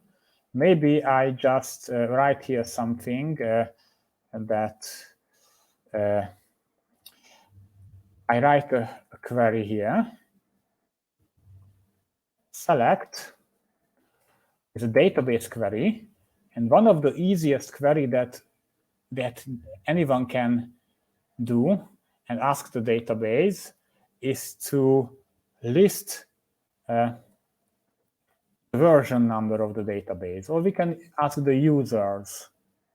So if I ask this, select version, then I believe that since there is no input validation, and we could see that the 1 equals to 1 was executed, it must have been executed because it was true when it was 1 equals to 1, and 1 equals to 2, it disappeared. So it executed by the database engine. So if it was executed, then this query should be executed as well. And I should see sooner or later the version number of the background database. So now this is some kind of information gathering. But I see here that I see the departing games. So why is that? Because I have two answer options, true or false answers. So that means that I cannot see directly the version number. I have two options, true or false. So this is a true-false game. So how can I play a true-false game? For example, I can create the substring. The substring method that cuts a part of the string. So if I type 1, 1, it cuts the first character of the string. And I can check if the first character is true or false. Of course, this is true because a character is always true. But if I convert it to number with ASCII is the coding, and I close it, and maybe I compare it with something, then this is really a Boolean expression, then I can check if it's less than 128. It's still true, but what about if it's larger than 128? It's false. So I managed to create a very special query where I can find out the first character of the query. This is 64, less than 64, less than 32. No, not less than 32, I'm sorry. 48, less than 48, 54, okay, 57, less than 57, but not less than 56, then it's 56. So the first character of that database, it was an extremely slow and inefficient way of getting this, I know, ASCII table, was 56. And the 56 value is, it's a decimal value, is 8. So in the background, some kind of database we have where the database version starts with 8. That's what we know. So if we would like to do it in a much better way, then I'm afraid that we have to do a smarter solution. And of course, we have many tools to do that. I just copy this URL. And I already have a running so-called Kali Linux, which is a hacker Linux distribution and much easier to do anything here. And what I do is to run an SQL map. I guess it's already there. Okay. Then I just remove. Yes. And then this script will carry out this true-false game in a smart and very clever way and enumerate all the databases if it's possible. But first, the script has to find and validate if it's really we have a vulnerability. And you can see here that it was already confirmed, and the database version was MySQL 8, so that was correct what we did manually. So I could, using that vulnerability with that smart tool, which is called SQL map, I could enumerate the database, but now not the database, just the version number. Maybe I should enlarge it. I should have prepared for this. Yes, it's working, the Control+. That's a good news. Yes, with dash DBS, I will enumerate the databases behind here. Yes, and we have an airport database in the background and other typical databases that we are not interested in now. So I'm going to indicate that, you can see already, because I tried that. The airport database, I'm going to list the tables inside the airport database. And again, I continue with animation, and I have a secret flag table in the background. So the good thing would be to enumerate the secret flag table. But first, I have to check what kind of columns we have. And I have a flag and an ID, and finally, I can enumerate the database. So it wasn't too difficult, but it's one example for a SQL injection. And once again, what was the reason of it? The reason was, I go back here to the first example, the index 2.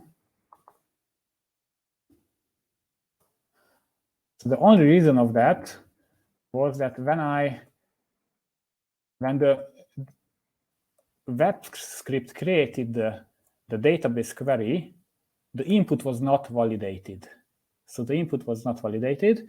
And if it's not validated, then we can type anything, and we could escape from the original query and continue the query according to our own taste, and we could write it in a way to enumerate the whole database. It's quite dangerous, because if it exists, then a simple user can get all users' data. And it's even more dangerous because with some additional tricks, I try to present something. So if I would like to do it in a smart way, probably I do it in a way that instead of writing that, I would write union select, and then I would select something. I can select a constant. So why I shouldn't select a PHP script? PHP, I don't know, PHP info. Instead of that, I can write another so-called shell here. And if I union select this into out file, and I have to specify the out file, so I have to now guess what is the web root where the web scripts are, but probably it's something like /var/www, and I give a name, I don't know, attack.php. So in that way, if I'm lucky, and if I have the right knowledge, I can even write a file. And if I can write a file, I can insert my own PHP script. So basically, I can create a reverse shell here, or maybe a normal shell, a remote shell, which is on the web page. I can also connect back to my running server with some script. So anything is possible. The difficulty here is to find the right amount of union select parameters. So maybe I have to play with the number of columns here, 1, 2, 3, 4, 5, I don't know, yes, because there is one select here and one select there, and it has to match. The same columns should be selected. And another difficulty is to guess, find a place where I can place a file. My guess was var www, but let's be honest, it's highly unlikely that the web root has a right permission. So maybe under temp something, I have a better chance if it exists. So that's another difficulty here, to find a folder that has a write access, and I can read it back. But if it's possible, and the settings allows that I can even write my own shell and have access to the computer remotely. So that was that so-called SQL injection that you could see here. And yes, and there are many other vulnerabilities like that. So I won't say that it's easy. So attacking web pages can be done in many, many different ways. And what I could show you is just two very well-known and very basic vulnerabilities, the cross-site scripting and the SQL injection, but still many others possible in many combinations. So yeah, we have to secure the websites. That's for sure. But I would like to mention another thing here, which is can be interesting for you. I have another presentation which won't be so practical, but I'm going to present the research what we are doing, which is about reinforcement learning with offensive security. That means that such challenges that I just presented, for example, that airport challenge, we're trying to solve it with a reinforcement learning agent, so with machine learning. So the agent first try to learn the environment, then try to guess the next query. So if you're interested in, this presentation is in 2 weeks, and then it's just a 45 minutes theoretical presentation, but we're trying to summarize the findings we have so far. Yes, then I continue the practical part here. So I project it.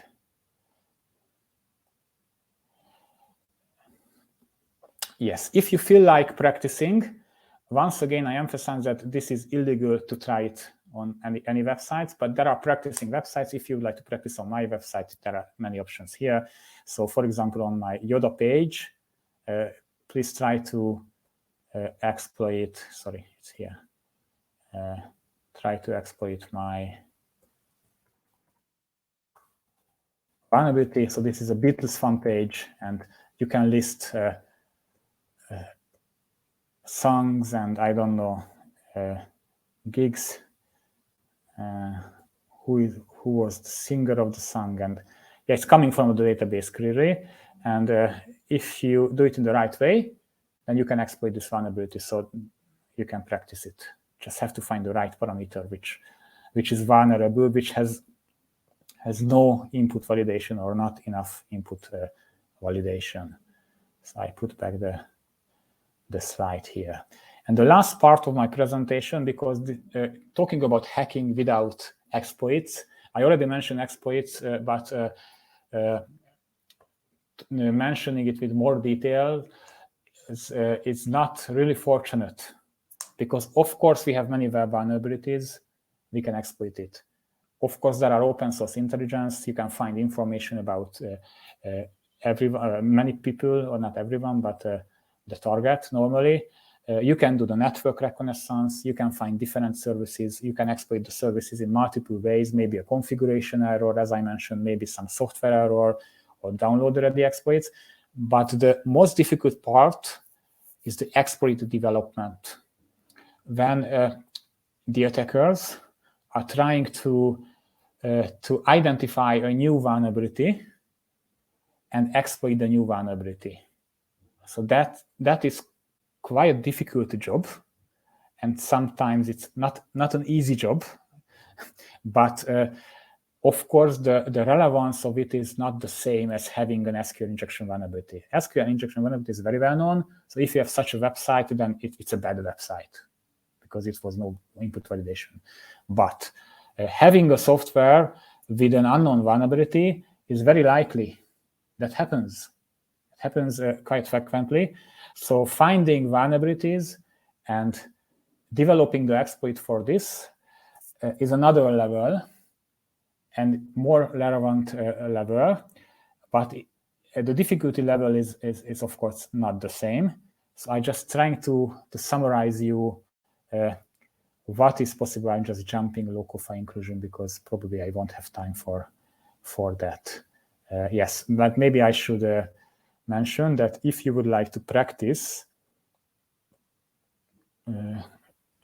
file inclusion, you can see these websites and please practice it. So yeah, maybe just quickly before going to the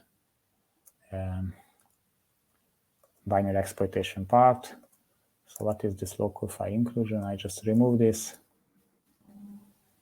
Yeah, doesn't matter. So here's a file included, and again, not enough input validation. I can write this /etc/passvd quite easy.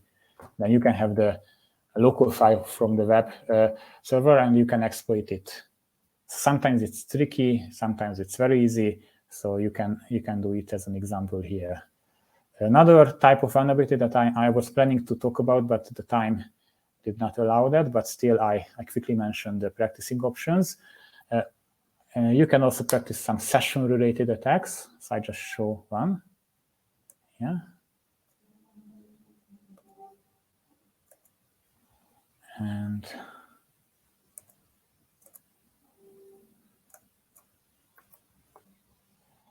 yes, this is a website where you can log in with John and Imagine. And if you log in, you get a special session variable, and also log in as Paul. And yesterday,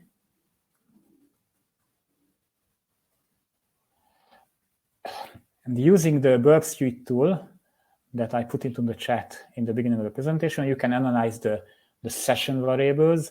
And if you find the pattern, then you can fake the next session, and maybe you can be Ringo Starr and get the flag. So these are the session fixations. So yes, it's another web vulnerability. This is also well known, but still it's an option for the attackers. But let's talk about then, as I already started a little bit of red teaming. So developing exploits, finding vulnerabilities. Yes. The knowledge that is necessary for this is quite large, and many things has to be known. For example, we need a vulnerability, a new vulnerability. How to find a new vulnerability? For example, fuzzing, which means that sending invalid data to a software through a protocol. We can use different logics. So if you participated in the Master of Cybersecurity competition for this hackathon event, there was one question in the first round about what is mutation-based fuzzing or something. So this is typical one type of fuzzing. So that was the way when you have, for example, a tool, for example, a reader, an Adobe reader, let's say that. I know nothing, and that's just an example. And you have a ready file, for example, a PDF file, and your fuzzer takes this file and tries to modify it. So you have an existing valid file, and there are many options for a PDF. Only the description of the PDF file format is 1,700 pages. So if you would like to describe the logic in the PDF structure, that's an enormous work. But if you take a ready PDF file and you try to modify it and create some invalid input based on an existing file, then you are doing some kind of mutation-based fuzzing. That was the question. And maybe you can modify one data to have an error, but you will see that the reader, the PDF reader, will crash or something.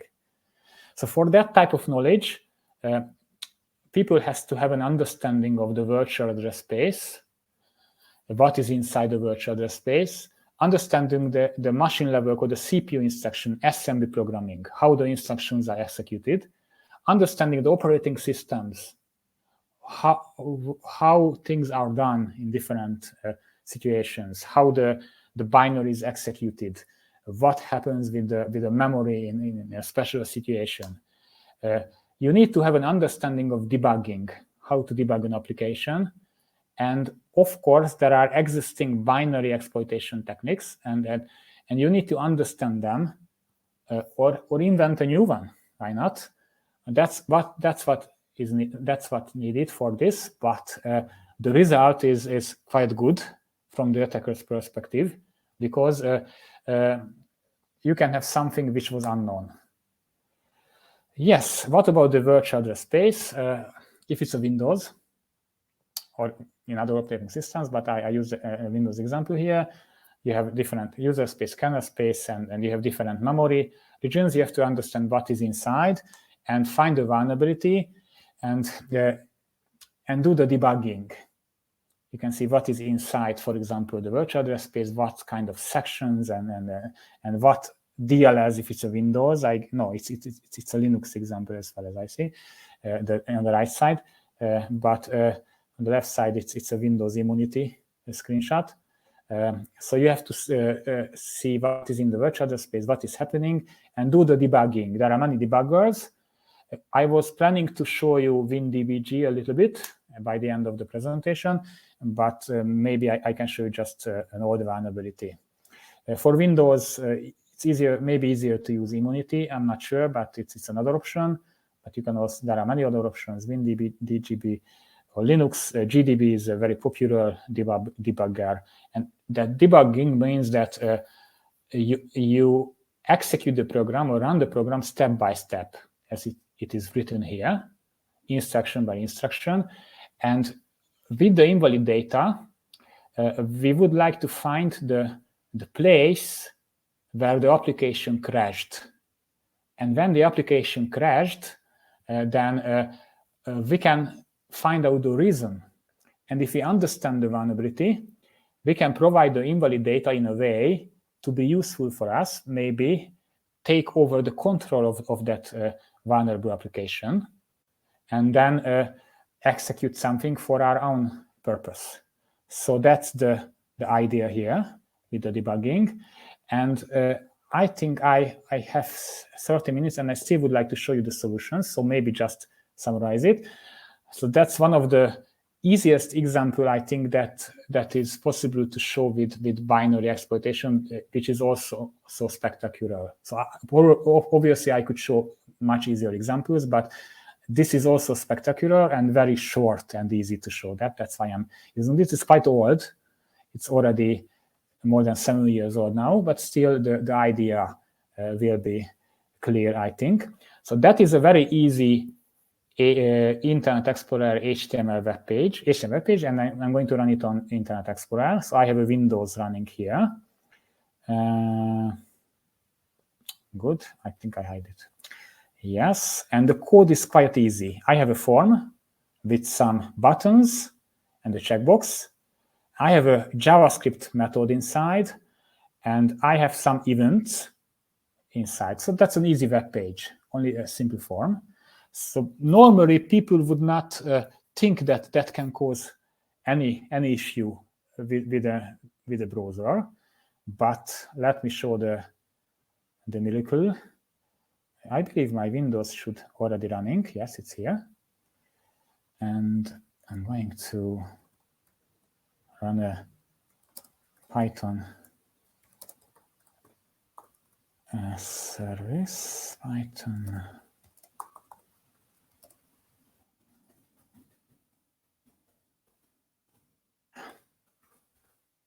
Maybe 48,000 looks okay. And then I show you the example that I'm not cheating. That was documents, UAF, and one. I'm going to open that one HTML. So that should be exactly the same that I projected. You can see there is this form here. And I have the script here, just a few JavaScript instructions. And then, yes, I open it with Internet Explorer. Quite old, quite bad. Yeah, it's old. That was localhost port 8000. Yes, Python has hosted the website. And I click on the one HTML. And Internet Explorer has stopped working. So something is wrong here, really wrong here. So we can guess what is wrong here. So I can just quickly explain it because I need time to show you the solutions. So this is the so-called use after free. It's already there for vulnerability. So what is happening that we have the form, and here I check the checkbox. The checkbox is checked. That's the true. And I have a bind for the onProperty change event. So whenever the checkbox state changes, that changer JavaScript method is running. So when I click or unclick the checkbox, this JavaScript is running. And what's happening inside the JavaScript? The inner HTML equals to an empty string. So I just delete the form. That's possible from JavaScript. You could see, I could even override the constitution. Why not to remove a form? So yes, the inner HTML is clear now, it's empty now, but it's not executed so far. But the thing is that it's only executed when this Boolean variable is true. And then I have the reset call for the form. So what the reset is doing is to set everything, every element of the form to the default state. It's going backward. Starts with the checkbox. So the checkbox will be unchecked. And if the checkbox is unchecked first, then the property is changed. So I call the reset. Because of the reset, the checkbox will be in the original state. Because it was checked, it will be unchecked. Then the onProperty change event is executed, so the changer is running, and the changer destroys the form. But the reset continues, because this is a backward iteration, and take a look at the next element, the button. So the button, the reset of the button is called. But which button? The button is not there anymore because it was removed by the checkbox. Yeah, so that's a logical error here. And what happened is that the button wanted to call the reset method, but the button was not there anymore. So that's why it's crashed. So how to do it in a good way from the attacker perspective? From the attacker perspective, what we can do is to, yes, restart the Internet Explorer. Maybe to write something like this, the 6, without the details, developing the exploit here.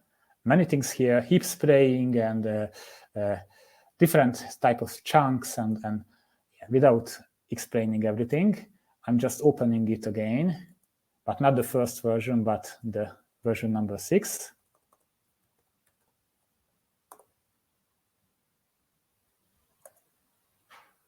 Yes, and you could see that I opened many calculators here. So that's a proof of concept for an exploit. And instead of opening a calculator, of course, I could connect back to a remote computer or a command and computer server or anything, where I can download another file and execute it. So I could do anything. So that's a very sophisticated attack type. Yeah, it's not because it's old, but the way how I did that, developing the exploit, was sophisticated at that time, not now, of course. Yes. So I think I need some time to, maybe I have to kill this. I need some time to explain the solutions. So let's run through the solutions. If you have find it, yes, we already have 5 solutions for this. Still no solutions for the my secret and no solution. So I have to tell you the solution now because time is up. So let's talk about my friend Dennis. How to find him? You can find my social media accounts. Many of you probably find my Facebook account, but I also have an Instagram account. So if I do Instagram search,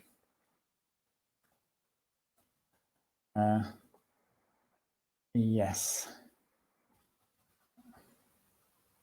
you can search for me, and probably you will find me. I am, and I'm following 43. Yeah, you have to log in. Yeah, I won't log in now, but if you log in, I'm following 43 people, mainly handball players. I'm using Instagram for this. But yesterday I started following someone, which is called, so I know I tell you the name, that if you log into your Instagram and check my the people I follow, then you can find Mr. Dennis Brownstone, fresh profile, and he just posted the flag for you. And I'm following him. So that's how you could find him. So that was the open source intelligence for here. Yes, regarding the next challenge, find the pieces. So here, the task was to find subdomains for Hacking Arena. I presented you some ways to do that. And one option was to look for sites with hackingarena.com. And immediately you can find that there are some, for example, Jabba, but not all of them are used. To be honest, I don't remember which one I used, but I will find out. I guess I had one with Skywalker /flag. Yes, that's the beginning of the flag. Then I had another one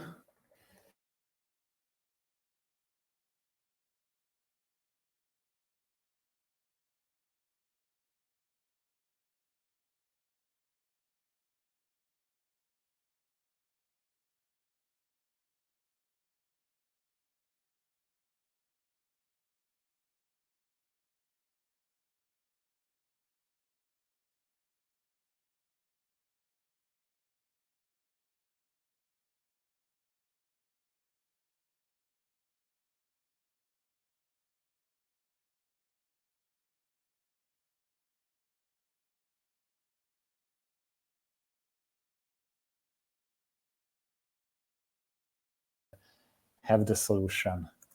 Yes, good. Next one. My secret. So there was no solution for that. So if you do the port scanning for the secret.hackingarena.no, then you will see that there are some open ports. Yes, why not to try?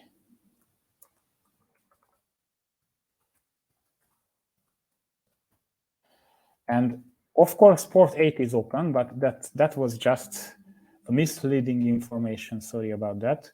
Yes, I have to enable that again. Yes, let's see that. So that was the secret.hackingarena.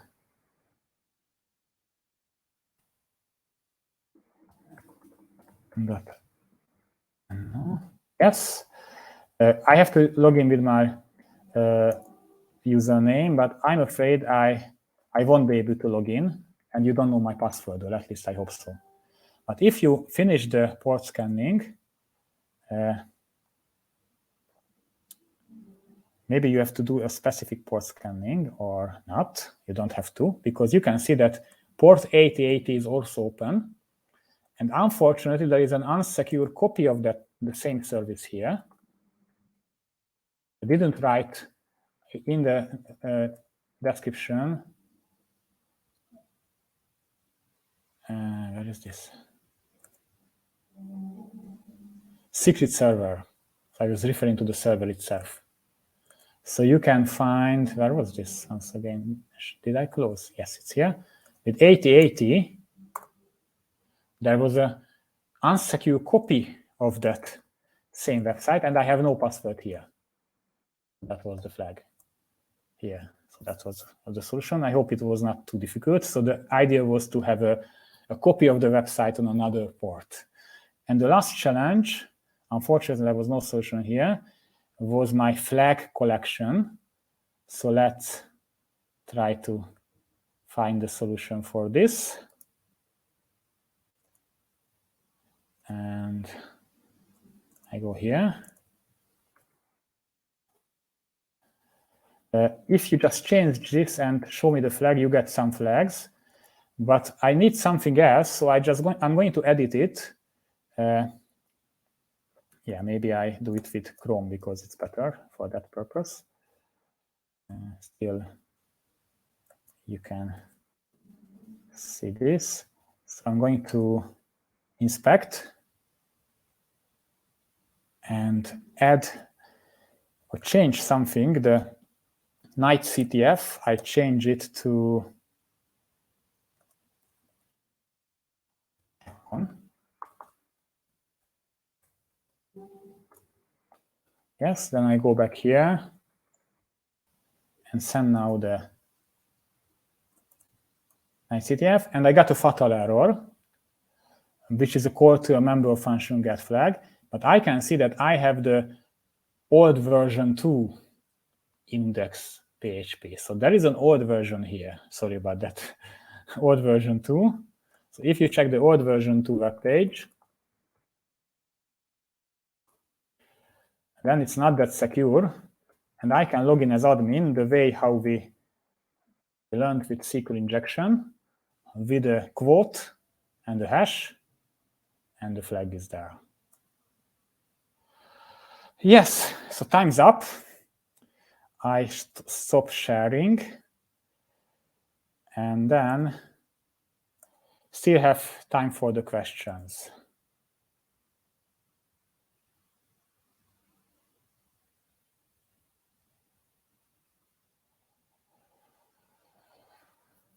No question. Yes, then I just summarize it.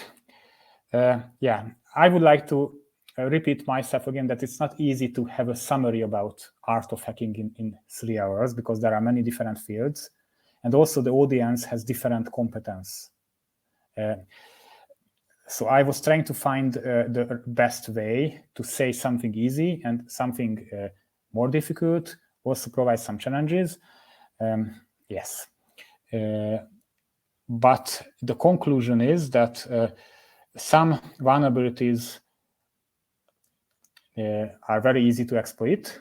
So we should be very careful. And there are many reasons to having vulnerability. Everyone should pay attention and learn from the examples. And we can try our best to protect everything we have, because it can be kind of dangerous, you could see. Yes, I ask one more time if there is any question, but if not, no question in the chat. And then I think it's time to finish. So thank you for your patience and your attention, and see you next time.